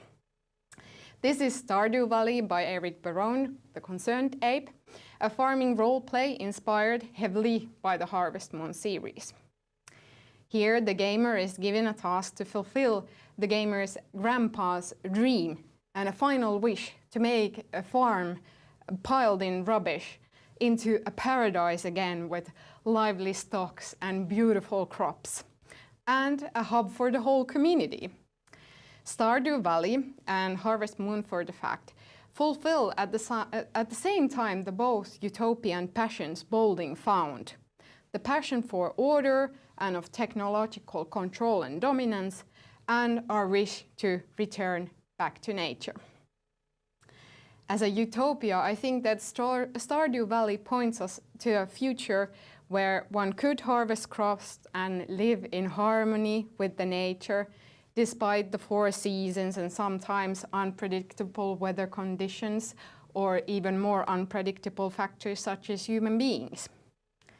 As a utopia, however, it reveals us to something lost, or at least soon to be lost in our society, with the ecological crisis at hand.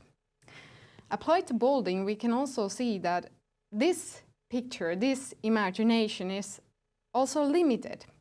It is very limited to its predecessor Harvest Moon, but also to our very imaginary capabilities. Sure, a player has plenty of freedom to break the rules, to play as one chooses, for example, as to use this farm as an aesthetic project, or to play it as a co-op with friends, or even to defy capitalism and prevent big corporations to enter the Stardew Valley, and therefore defy the laws of capitalism to some end. But still, I think it somehow resembles our world a tad too much, and its mechanics support it. It, in a way, hinders us to arrive at the pure peace as a process. The tensions between order and back to the nature remain, and with the new updates of this game that have popped up, more and better technology appears to the farm as well. For example, one is able to, or one is no longer required to do the tedious task of hugging each and every farm animal at a time, but one can just outsource it to a machine. Make a machine do it for you, and that frees the farmer some time to do other things. For example, to care for the social being that he is. But this utopia, in my mind, it comes pretty close to being really painfully ironic when we think about a player such as myself in front of the screen playing the game. For those who have been following us whole day, this painful irony also reminds me of the fact which Jonne Arjoranta stated earlier today, that it might be fun to play this game, but it might not be so fun to do the farming, to live with the weather conditions and the changes in the world. After this example, I would like to return to Bolding's critical questions and give some concluding remarks about peace, utopias, and video games, or rather present them as questions to consider. Has the capability to imagine something different indeed weakened? We know that there are many games that challenge this hypothesis, but there, I think, might still be something into Bolding's original analysis and theoretizations, and they could be utilized better by looking at games such as Stardew Valley in detail. Furthermore, and most importantly, Bolding has shown already a long time ago, 30 years ago, that as we live on screens, game designers, for one, have the possibility, but also the responsibility for change.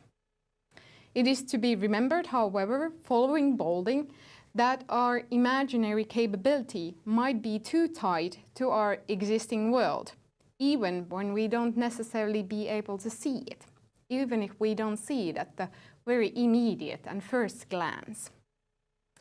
Bolding may have perhaps suggest working towards the better future together, and for example in gaming industry to mine the small images and fragments of the better future together, collectively.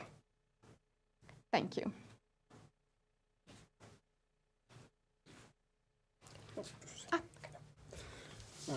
Thank you, Sari. Give peace a chance. Yes. Really. Yeah. Wonderful talk. One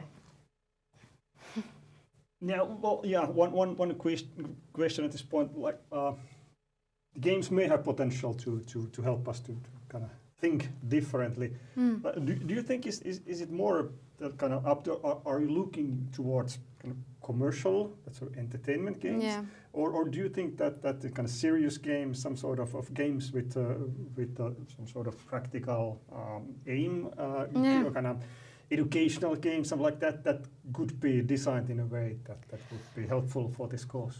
Yeah, but here I see a tension that is very evident in games, because games need to be fun. They cannot be played for the instrumental value. And sometimes these like pedagogical games or even artistic projects which might have really utopian factors, they just don't arrive at this level. So yeah. Yeah, that's always well. And even though it's very kind of easy to agree and kind of hope for that games do have that potential, at the same time we are seeing that within gaming culture there is a kind of resistance towards that sort of thinking differently and kind of wanting to somehow maintain the kind of the type that games used to be. Kind of what are real games, and then of course I'm here referring to the Gamergate and all of its repercussions. So but I guess that there is a kind of cultural change around games also have to take place before this sort of the whole potential of games can be freed. Or that's also, I think, some sort of a dilemma in inserting this kind of peaceful ways or peace theories into gaming. That is it possible to have, for example, a peaceful FPS? If the community, for example, would be indeed peaceful, would it count as the peaceful process? Yeah, and of course there are always individual players who are taking it as a task to play certain games which are meant to be violent, based on fighting, whatever. That can you play through without killing anybody or not eating any animals or whatever. So it's there is also always this some sort of place of agency for the players as well. Yeah. Okay, so thank you so much. Thank you. And next, we will have Solid Park. Do we possibly need a technical break at this point, or are we ready? Okay, seems that we are good to go. So next will be Solid Park from the Aalto University, and she's talking about Truck Meta 2021 and beyond, the utopian and dystopian story of gamer consumer activism in South Korea. Solid, please. Hello, everyone. So hopefully the audio works fine. And hopefully my laptop will not gonna die. It's making crazy noise here. So as introduced, I'm Solid Park. I'll be delivering a talk about truck meta, truck protests. I think many of you haven't heard this word before, but let me elaborate on how it's related to this talk about utopian or dystopian story. I'm a doctoral researcher here at Aalto University. Unfortunately, I wasn't able to go to Tampere today. I'm standing somewhere in between game production studies and game design praxeology, and my current PhD research is about migrants and expatriates in the game industry. However, this particular, there's a side project that I'm doing about a case study of this called Maple Refugees, which was one of the biggest truck protesting incident that happened in South Korea. And I'm currently working with this amazing co-authors all around the world and all around Europe, not world, about case studying what this is about and what sort of learnings that we can deliver coming in the European context. I delivered similar presentation at Uppsala, Sweden recently at Nordic DIGRA conference, and our abstract will be again presented in the upcoming DIGRA conference, and we're currently wrapping up trying to put full papers together. So thank you, Nick, Martin, Alina, Yewan, and Leon, who's all helping together, building up to this case study. And then why we're discussing this, because it's a very interesting case that happens in South Korea, but we know that this might not be only an isolated case in the Far East. We could have this incident happening. The gamers have a power to do so. So we're gonna talk about this truck protest. It's an activism, gamer activism that we're gonna discuss today. And what is that? This is a truck protest. So hope you can see these like overall screen over there. This is a truck protest. It's a protest with trucks or by trucks, whichever. So the truck protest hit South Korean game industry in the spring of 2021. If you try to find any English sources of this incident, it's probably very unlikely, because for some reason, this incident shook the industry, but never been actually thoroughly documented in English. So many of the resources are only available in Korea, and then Korean like content creative agency, national agencies are now bringing up the reports that detailing out what happened, but it's written in Korean. It's a massive online plus offline player gamer mobilization against the business norm of South Korea. It involved wide online and offline protests, which also involved truck protests. And there was a lot of crowdfunding, collecting money to hire a truck in order to protest. There was media campaigns and most of all political rallies to enforce probability disclosure in games. So this is I'm gonna talk a lot about loot boxes and randomizations and how it emerged as a huge political discourse among South Korean gamers in spring of 2021. So there were a lot of truck protests happened in spring of 2021 in South Korea. Unfortunately, I was in Finland. The border was locked, obviously, because COVID-19. So I wasn't able to be there myself, but there were a lot of them that struck the Seoul, mostly in capital region. And among many of these incidents, I'm going to focus on one particular case, the case that happened with MapleStory, the gamers of MapleStory's truck protest, which is on the left bottom corner of this image. So in order to understand what is this truck protest, we have to understand truck meta or truck action, truck movement, whichever you call it. There's no like fixed English terminology of this thing. It's a fandom on the street. First probably began by K-pop fans. We have no like thorough documentation of this. And it has two different sides, so positive side and the negative side. The positive side is called truck tribute, truck offering, truck 조공, for example, or 조공 truck in Korean, where fans collect money to send trucks, food trucks or coffee trucks that offer free goodies and swags to the staff member who assist the beloved ones. The beloved ones would be sports players, singers, actors, even esports players. And they're kind of fans are thanking those staff members, cameramen, dancers, helping those loving ones. As in return, those celebrities will also spend their money to offer free goodies and drinks and foods to the fans as an appreciation of their fan effort. So this is a positive side, whereas in truck protests, there is no free goodies, no free coffee for you. There's something that you gotta fix. So instead of sending the food truck, you send LED screen truck with a demanding, angry message that something has to be done, fix it.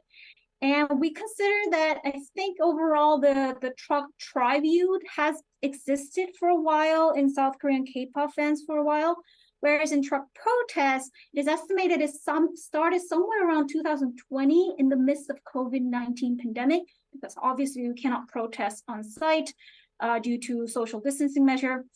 And then this K-pop fan or sports fans activity migrated also to the gamers. So the first truck protest case was witnessed in January 2021 by the gamer of Japanese games, Fate Grand Order. So it was Korean gamers of playing Japanese mobile game of Fate Grand Order. They had some messages to deliver to the company, so they hired trucks to do so. And then this quickly wildfire to other games, including MapleStory, which is going to be the major things that we're going to talk. So again, this is not just about MapleStory. It happens on every field, every incident, and still does even after the endemic. And it was not just about games. And it's also not about truck. Actually, this is a horse wagon protest that was organized by gamers of Japanese mobile game Uma Musume, which is a game about horse racing. So horse. So there's many different practicalities here and many different things, but let's focus on one case, MapleStory gamer consumer activism that was showcased as truck protests. So let's see how they found kind of like a utopian alternative of the MapleStory from the MapleStory's business tactics.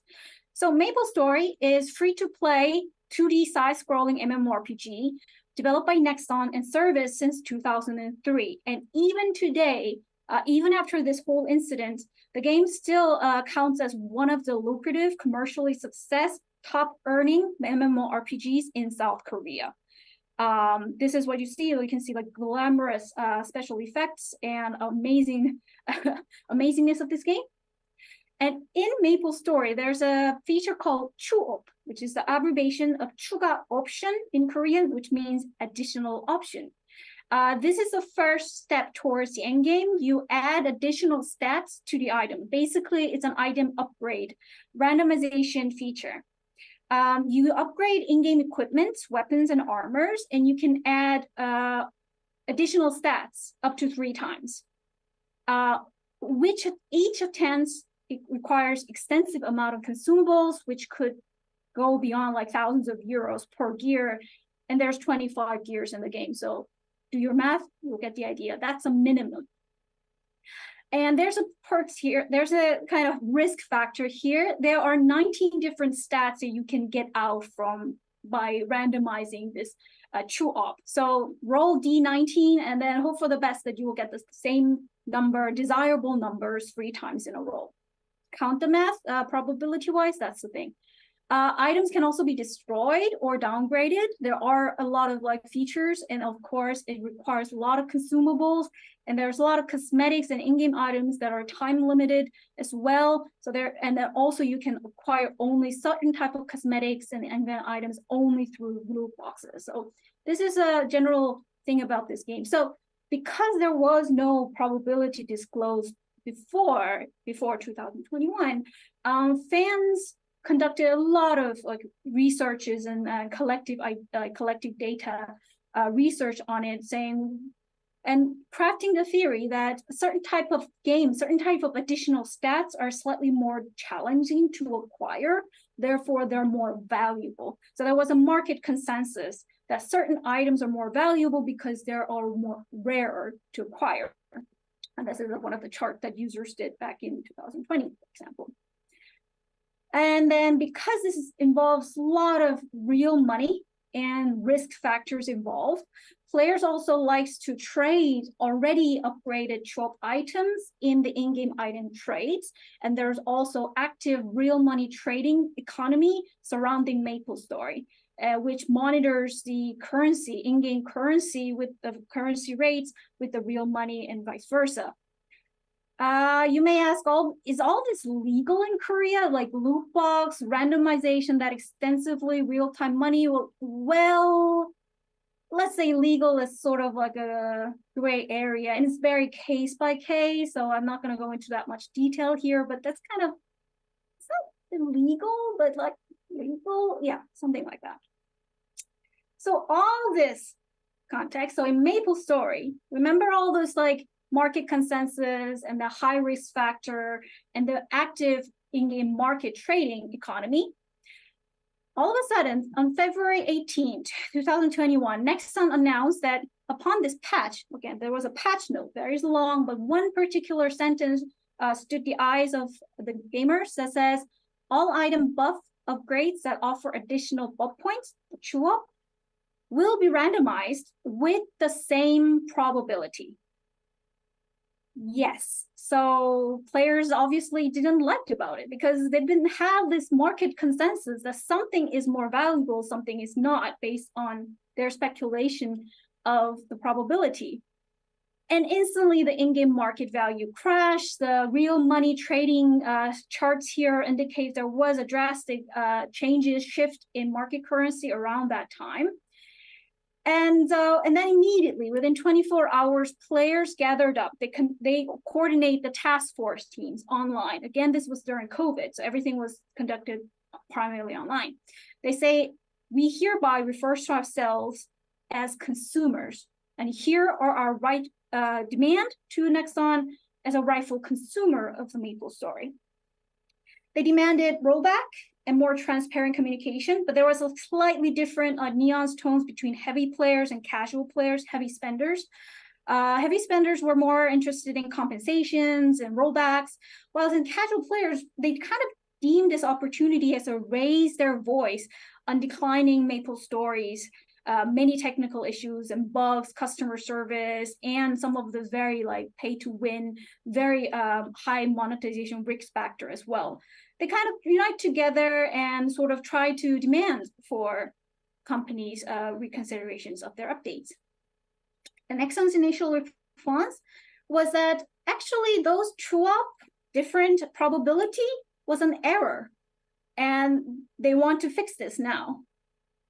So that was their initial response, that this was an attempt to fix the error. Okay, so the game has been running the error for the long time, and now they want to fix it.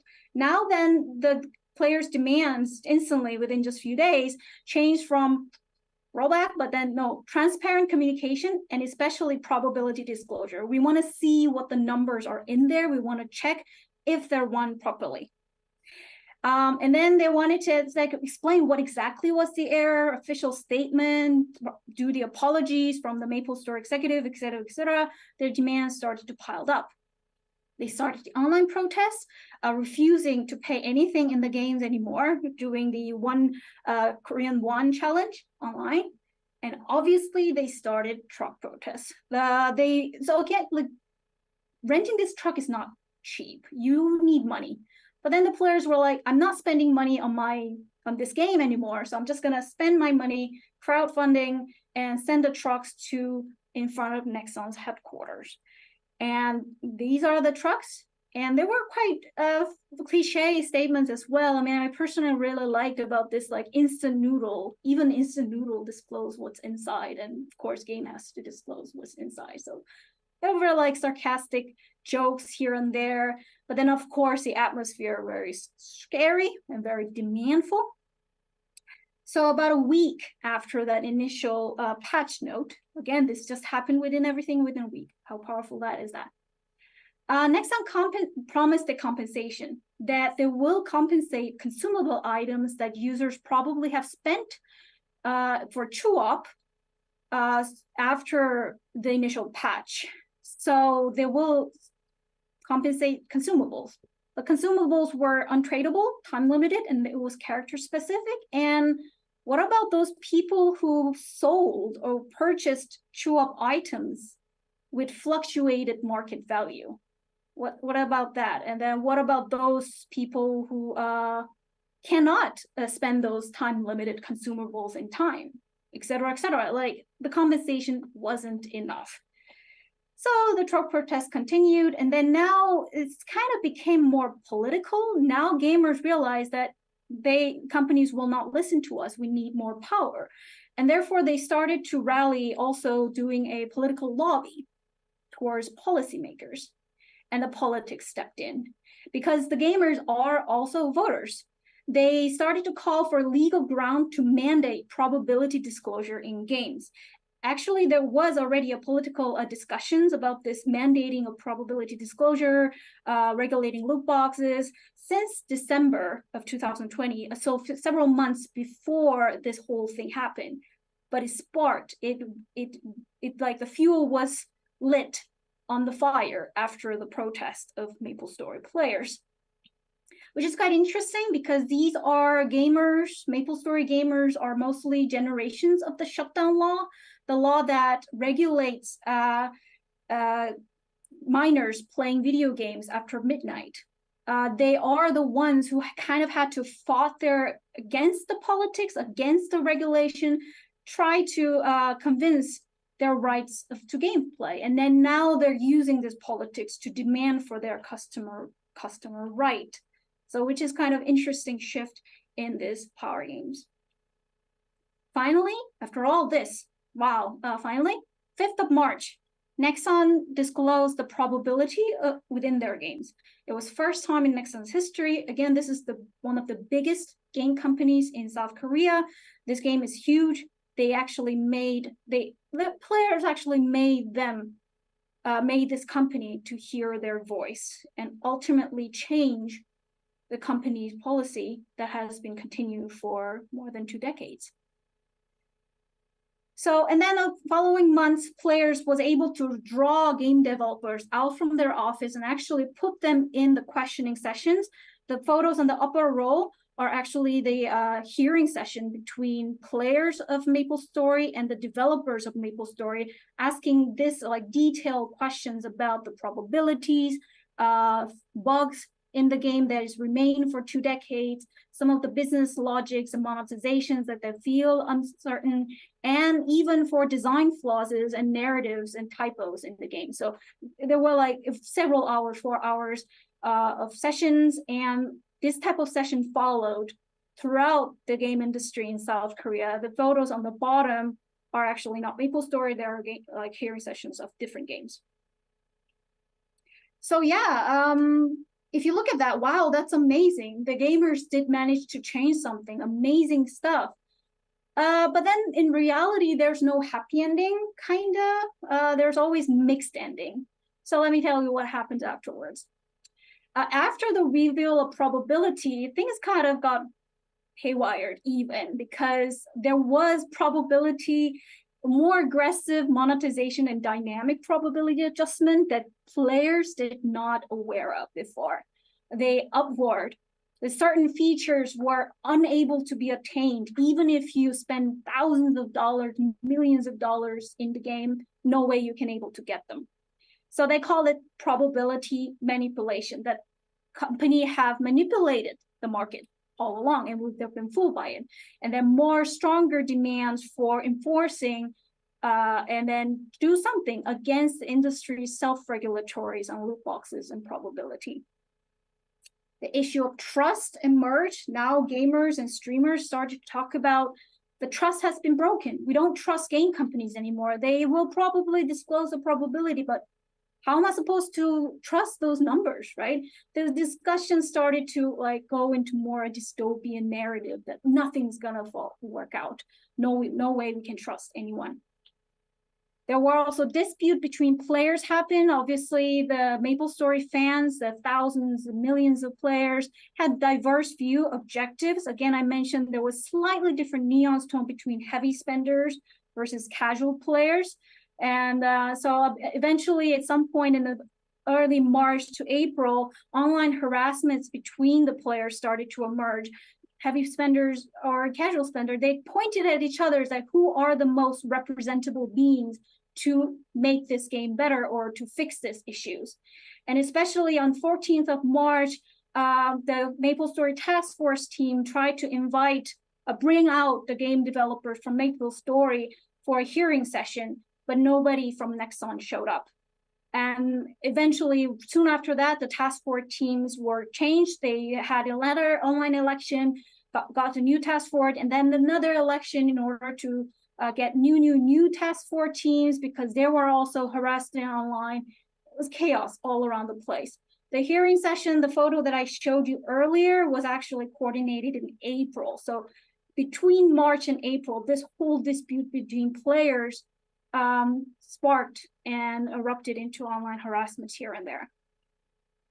And then there was a fundamental questions about, is this a consumer rights or more like an investor's right? Because this is not about like numbers being showed correctly, you get protected and then you have like a control over the like spending there. No, it was more about market fluctuation.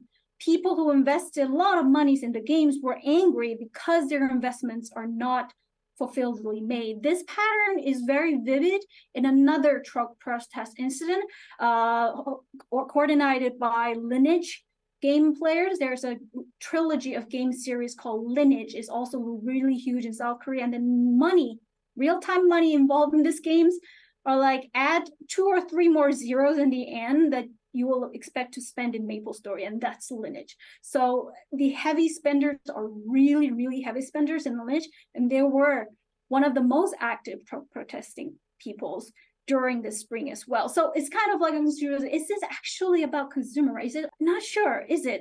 Of course, there's whole different spectrums of this protest and the voices, so I'll put that as a different type of various interpretations and studies must be needed. And there was also the whole discussions like, is there any solution for this in the first place? Is the legal regulations be a magic wand that fix everything? No. And then would the enforcing or compensations or protections, will it satisfy all players or for some players, in which whom? And what is good games? There was also a lot of MapleStory players and streamers that were saying, what was I playing? Was I playing gambling all the time? Or was it actually, what is game? What is good game? What is fun should be in the game? So there was a whole bunch of fundamental philosophical discussion also happened in the midst of this online harassment and online disputes, which was pretty remarkably depressing, especially one of the video that I screenshot here, that it was very depressing to watch for me because the lady was crying a lot, very emotional about her trust and her logic of what is game fell apart. So that was trope protest. Many of the different gamers had different type of views, different type of stories of why they reached out to the world, even during the COVID-19 pandemic. Why did they do so? But I will close this mark with MapleStory case and kind of briefly goes about what happened even after that. So a lot of MapleStory players decided to move to the game called Lost Ark. It's another free-to-play MMORPG with high monetization tactics. However, they had probability disclosed already. And their director also had very like a communicative behavior, very humble type of manner to the players. So players really liked it. And that's why the name Maple Refugees comes in. Whole bunch of MapleStory players marked as this tiny cute mushrooms migrated to Lost Ark, and they call themselves Maple Refugees. They also made a lot of memes about them. We also definitely can see powers of players and powers of streamers, especially streamers, on streamlining the narrative overall this incident, spreading out the word, and like discussions about like what is good game and bad game. There was also a lot of on-site activism followed up in South Korea. There was signature-seeking campaign against certain rating and admission committee about games in South Korea, October 2021. There was also a huge uprising against shutdown law. The shutdown law that I mentioned was abolished. Butterfly affected from this truck protesting incident, but probably also because Minecraft, Microsoft involved in Korea versus Microsoft is a whole another story, but that also happened. And then eventually the probability disclosure became mandated. In March 2023, just a few months now, amendment to the Game Industry Promotion Act was passed. It will be effective from January 2024, which will obligate to display probability type items, loot box, randomization, upgrades, everything that needs randomizations and probability types will need to be disclosed. So let's see what's going to happen starting from next year. And the next lesson here is the power of players, and then the future of regulations on games with these powers of players, what they can bring, what are the destructive power and nature they can bring, and future of game as a service. Can we actually able to cope this powerful voices? Is the game industry able to cope with that? Are we prepared for this? And also the very fundamental question is, what is game? What is funness? What is the good game? And this discussion is not going to be isolated to Korean games. So that was my presentation. I slightly overran out of time, but thank you very much.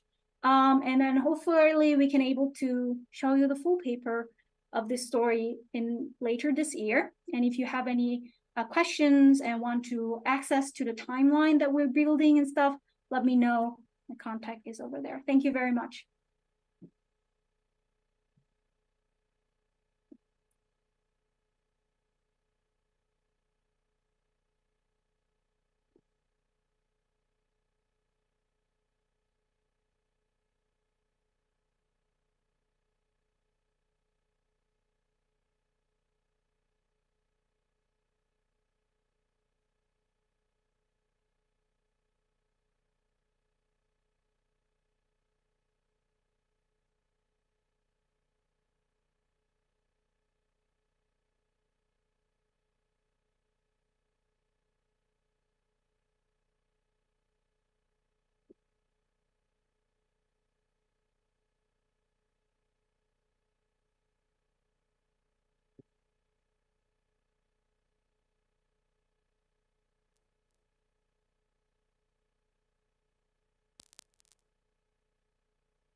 Okay, 1 minute.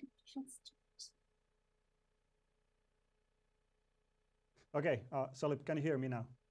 Yes, I can hear you. Great. Okay. So thank you so much for something quite different, for kind of bringing the discussion to somewhat more that sort of concrete level than earlier today, and kind of fascinating case. And I think it's kind of really important to bring into attention this kind of the huge power that the big game companies, the big media companies are holding over us. And I think there is also a bit of that what has been discussed earlier today, that's nowadays even hard to try to imagine a world where these companies wouldn't have such a big power, that we would really have a somehow way to act against them. And in that sense, I see that there was really a sort of kind of utopian moment in this case.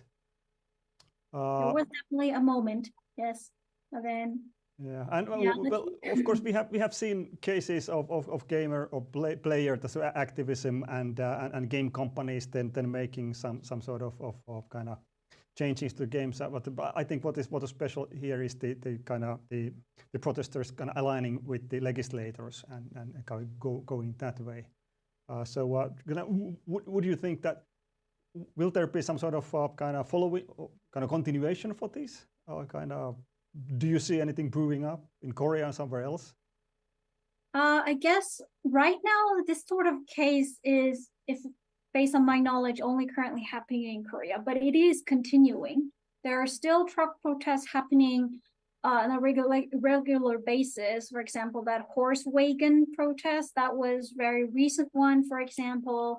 And not just gamers, all around the sectors, people, if they have negative feedback towards certain companies, it doesn't necessarily have to be games. It could be like agencies, it could be like some ramen companies, food companies, they will send protests in, even if it's an endemic now. So it became kind of like a new method of protest.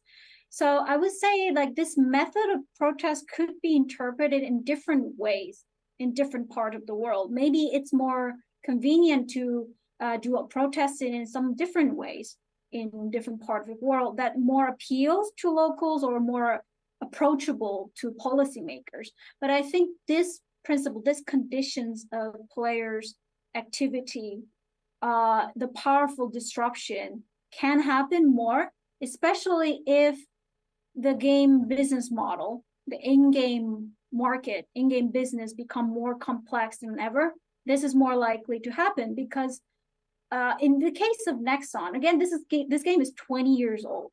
If you want to hire a game dev to live service this game, you need a long time to process, to know the game, what are the game system in there, and the currency that are being used in this game. It's a massive game, and the players are more knowledgeable on that, especially the heavy spenders who have been devoted long times for playing this game. If so, there is like a certain moments where game developers know less about the game than the players. And the players are way more knowledgeable of like suggesting the solution, what could happen, etc. While developers have to catch up. So as the economy, in this case, in-game economy, become more developed, could be that it will snowball into a fact that even the game developers and even us researchers cannot cope fully. what's happening in there. It's becoming more complex, like an AI. We don't know why those AIs just gave us this answer. We know it is happening. Can we be able to make that into the area or into a level that we can cope, or shall we let it this way? It's up to a debate. And I think that's where we researchers have to constantly discuss about like this game, the future of game, and also for regulations. Is regulation able to properly regulate this type of complex system? I don't think so. It's literally impossible unless we researchers and policymakers able to comprehensively discuss this complexity together. Thank you. Okay, so now thank you, Solip, and please stay online. So we will have again a short technical break, and then in a couple of minutes we will kind of return with the panel and Q&A. And please, the audience, stay with us. You will have a chance to address questions to your favorite speakers today. So back in a couple of minutes.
Okay, back again. So welcome to this final stint of the GameCult Talks, number 6, Games, Philosophy and Utopia. And now we have most of the presenters of today going to present with us and there's a chance of a bit of a discussion between the presenters. I have a couple of questions that I'm kind of using as a cue. And also I'm keeping an eye if there is some question on the chat. And I would also like to encourage the presenters to kind of ask questions from each other or comment on your presentations. And now I would start with the question, and everybody can reply, but I would like to first address this to Michal. So Michal, are you reading us? Yes, I can hear you. Excellent, excellent. So kind of one that sort of thing that has been kind of popping up to my mind during this day is that kind of can there really be a solution to that dilemma or problem that one person's utopia is, or at least can be, another person's dystopia? Could the utopian hermeneutics or that sort of specific type of interpretational framework somehow help to overcome this kind of problem? Okay, so in a way, if we look at the basic definitions of utopian narratives by Sargent, the question here is, of course, intent. And the question is the reality of the reader and the author, or the developer and the player. In that regard, if we take into consideration a game produced in, I know, totalitarian state, which reinforces ideologically and legitimizes that state, then of course the intent behind that design would be negative, and the players, even if they believed in that game or in the message behind that game, would then only be ideologized.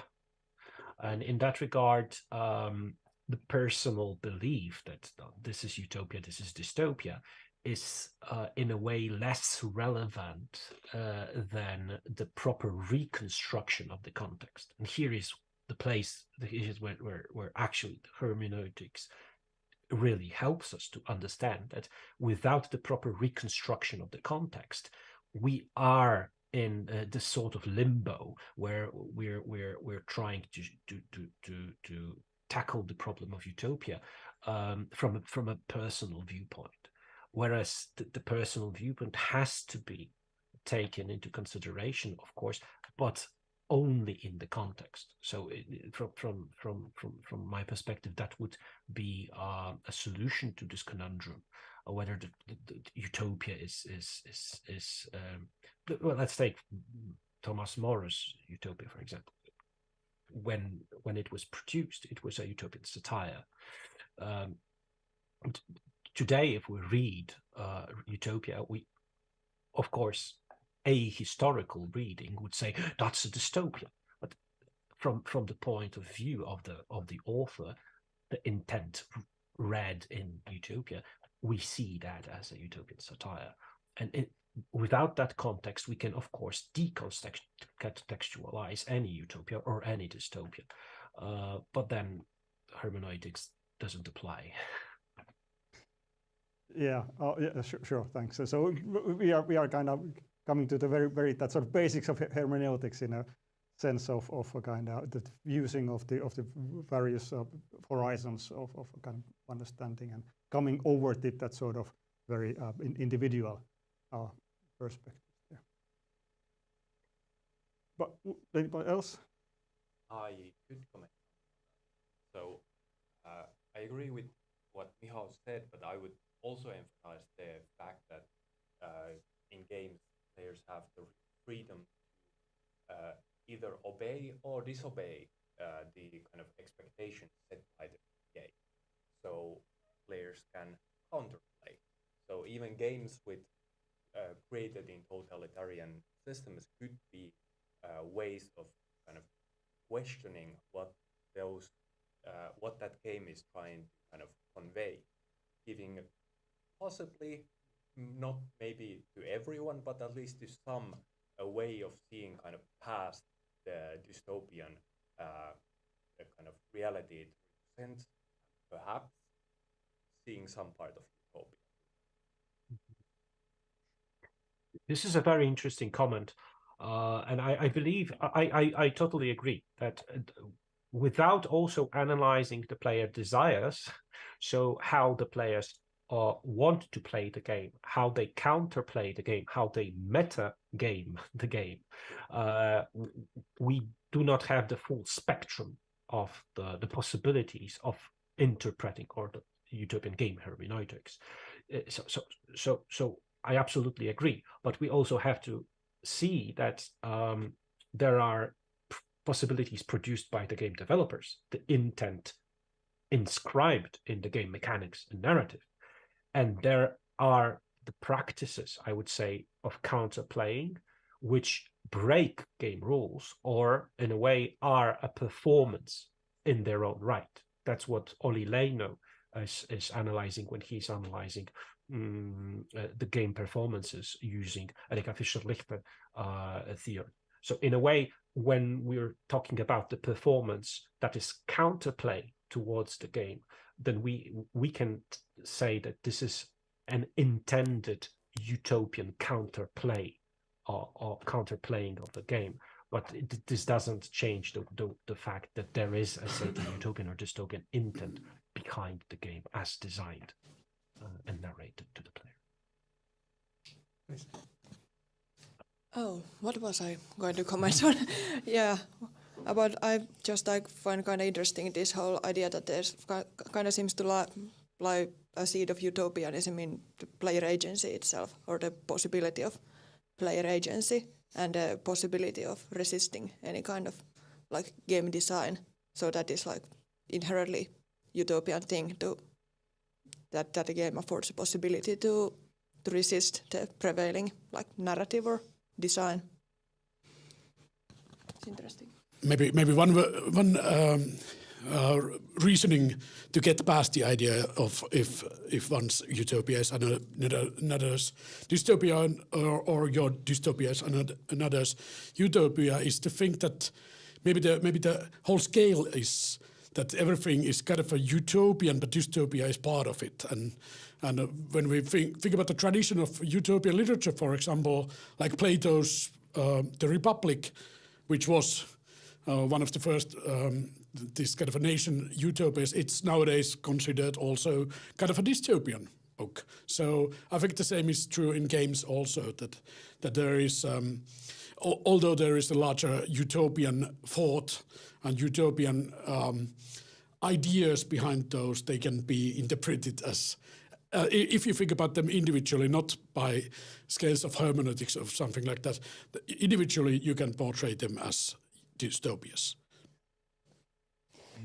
If I can have a follow-up to that, I believe strongly that Paul Ricoeur had a very interesting solution to that conundrum when he juxtaposed utopia and ideology. And he says, well, both have positive and negative aspects, because he was trying to analyze both concepts after the critique provided by Karl Mannheim and Popper of both concepts. So Ricoeur says utopia has positive aspects. One, it produces alternative to the reality, and two, it allows us to explore possibilities, the not yet realized scenarios. But it also has a negative aspect. It's escapism. So if we take utopia at face value, it has both a positive and negative side, and many ways in which one's utopia is being criticized as dystopia is because it is either escapist or it falls onto the ideological side. And what Ricoeur tells us about ideology is that it also has two positive and one negative aspect. The positive aspect is legitimization of law and politics. So ideology legitimizes how we work, how we govern the society. And without the ideology, no society would work. And then the other aspect, positive, is the integration of identity in society. Without ideology, we cannot integrate ourselves or any society. But the negative aspect of ideology is the distortion of reality. And this is what we criticize in dystopias. This is precisely the aspect that we criticize when we're criticizing dystopias. They distort reality. They provide us with a distorted vision of a society, of economy, of politics, of human being. And this is how Ricoeur is trying to show us that the positive pole of utopianism is when we have mostly the positive aspects, but the negative pole also would bring us closer to dystopias. At this point, I would like to just mention that Solip, Diego, if you want to join, just kind of open up your mouth. I can't see any signs here, so if you have something to say, just intervene. Yeah, the comment and discussion definitely kind of reminds me how this like once utopian idea of these players collectively kind of turned against each other in the end, sort of. So like some ideas that the games might get better if we start raising the voice. If the probability is disclosed in the game, things will become better. We need to raise up. And that type of idea was initiated for them to pursue certain ideas and actions towards the community, towards a game company. But then there was also this like neoliberalism and consumer-centric attitude that these gamers has that, I mean, of course, we can't blame them. They've been playing free-to-play game with extensive money spending, all the wins and all the items playness was able to be consumed. You can pay now for protesting. You can pay now for funness. You know, that type of idea initially kind of turned against that to each other. Then who has the right to say and who has the right to visionize the ideal status of the game? In this case, MapleStory. Will this be more visionary of the heavy spenders because they consume more, because they're more worthy of saying out loud? Or would it be more people who are devoted for changing this neoliberalism identity of the players? In which, is it even possible?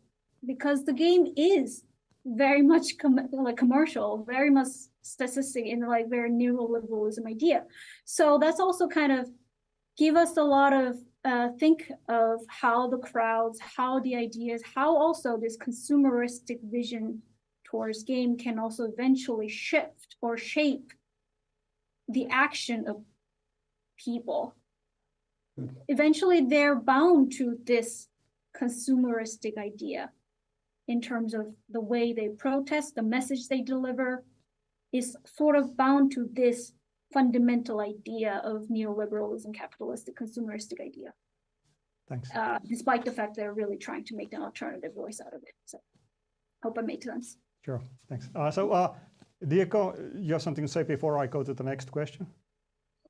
Yes, well, adding on the consumer part that Solly was talking about, and also about what Michal said, well, I think it's interesting that I don't think there's something like a ideology of a certain country or let's say a party producing games yet, although it's ironic that we saw that in our everyday interactions. If you look at simple games that are in the market for years, like Monopoly, I mean, they are selling ideology from the beginning, but we just don't read them that way. And on the other hand, we have products like this. Well, I didn't introduce all these examples, for instance, on Atomic Heart, but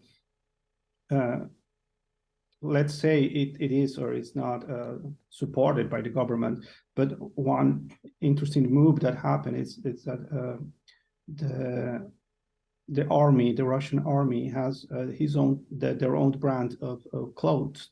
They produce clothing, and they started using propaganda of the game in order to sell clothes to promote the conflict.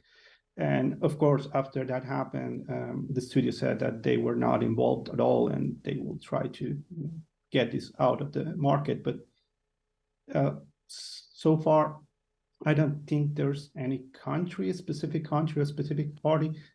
Extremisms, they really don't care about video games. But now I think they're starting to seen as a way to approach the masses and spread their discourses. Good, thank you. Okay, so we are running short of time here, but one more question, and kind of that sort of quite quick replies, please, so that everybody can have a say before we wrap this up. So Is utopia a human question? There was at some presentation that they kind of brought up this that do we need to go fully post-human, kind of erase the human out of the picture to get into the utopia, or is it possible only without humans, or should we go to transhuman so that we first have to develop the human 2.0, which would be then able to reach or kind of create the utopia that we have not been able to. So is it human? Can we think of utopia without humans? Well, at the moment it's kind of human, but I do dream of utopias that are not human. For example, I mentioned in the Finnish session my own presentation, Mass Effect game series, where this Reaper characters, Reaper antagonists who tried to make everything into this kind of a computer AI monster-like thingies. So there can be post-human and transhuman utopias, I do hope. Well, I might counter that with a short and cheeky and pedantic answer, which is that if we think that utopia is a matter of social dreaming and a matter of dreaming about a better future, and by definition something that cannot be achieved, then a post-human utopia can only be achieved if some of those post-humans can dream. Do androids dream of utopias? Yes. Oh, that is the question. Excellent, thank you. I was going to go with something similar as Elise, but since she already said all the important stuff, I'll just repeat a point from Suits that it seems that at least for him, utopias were a thing for grasshoppers. Okay, sure. Good. So that's certainly non-human. Okay, who next? Salip? I can see Michelle is kind of try to find the spots for him to talk first. So I'll let him to talk first. No, what? Well, whatever. So please, Michelle. Okay, I can kind of comment first. I mean, I am a bit of an optimistic in that sense, but optimistic towards humans. At least in this particular case that I pointed out, there were a lot of players saying jokingly, half jokingly, it's like AI would be better than Nexon's game developer. You know, like AI should be just coding this game that will make utopian, like amazing, perfect game that will have no type of this bug or situations would happen. I'm kind of skeptical about that because that's going to introduce yet another authoritarianism, like the technology and game system beyond our comprehensive acknowledgement. So we are human, and I guess I acknowledge that our utopia is going to be very human, and maybe it's very fundamentally human, and therefore it has to be within the scope. Utopia has to be within the comprehensive scope that we human can acknowledge and understand. So that's kind of my personal view on it. What do you think? Sure. Yeah. Well, it's a right point, definitely. Well, Michal, maybe. Okay, so to make it short, I do believe that posthumanism is a very interesting utopian idea in a way, because it is posing the question of who we are not yet, and how we are becoming posthuman. Because in a way, this is also a utopian project of a new human being that has not yet been realized. And in that regard, of course, posthumanism poses just another set of answers to the desire that we can see in our cultural production, the desire to be different, to live longer, to stop wars, to become someone else. And that desire is in a way the motor, the engine for our humanity. Machines, as of yet now, don't have desires. So let's not become machines. Abensur teaches us that becoming utopian is educating our inner desires. So it's better to educate ourselves than to build machines who do not desire anything. Good. Great. And Diego. Yeah, taking the discussion into my field, I would say that, well, just reading the symptoms of society nowadays, probably only people that live right now in an utopian capitalistic world can dream about utopia. I would say most people, then again, reading the symptoms, they just live in nostalgia. But it's a, as I mentioned before, it's a modernist nostalgia. So they are not actually nostalgic about the past, but about a mode of longing that is not possible anymore. It's like, I cannot long for utopia anymore. So that's the kind of emotion that the society is feeling. That's my approach to utopia at this moment. Great, thank you. Okay, so we are already a little bit over time, so I'm going to skip my final question. It would have been about that, do the game companies have too much power? Are they kind of limiting the utopian potential in games that we have been discussing today? So, well, that discussion continues. So I think we just need to educate ourselves, and we should be smart and conscious players, and can exercise our utopian gaming agency faculty. So thank you to all of the presenters, all who you attended, and all you have been following this either here or online. So this is the end of the GameCult Talks 6. Thank you. Bye-bye.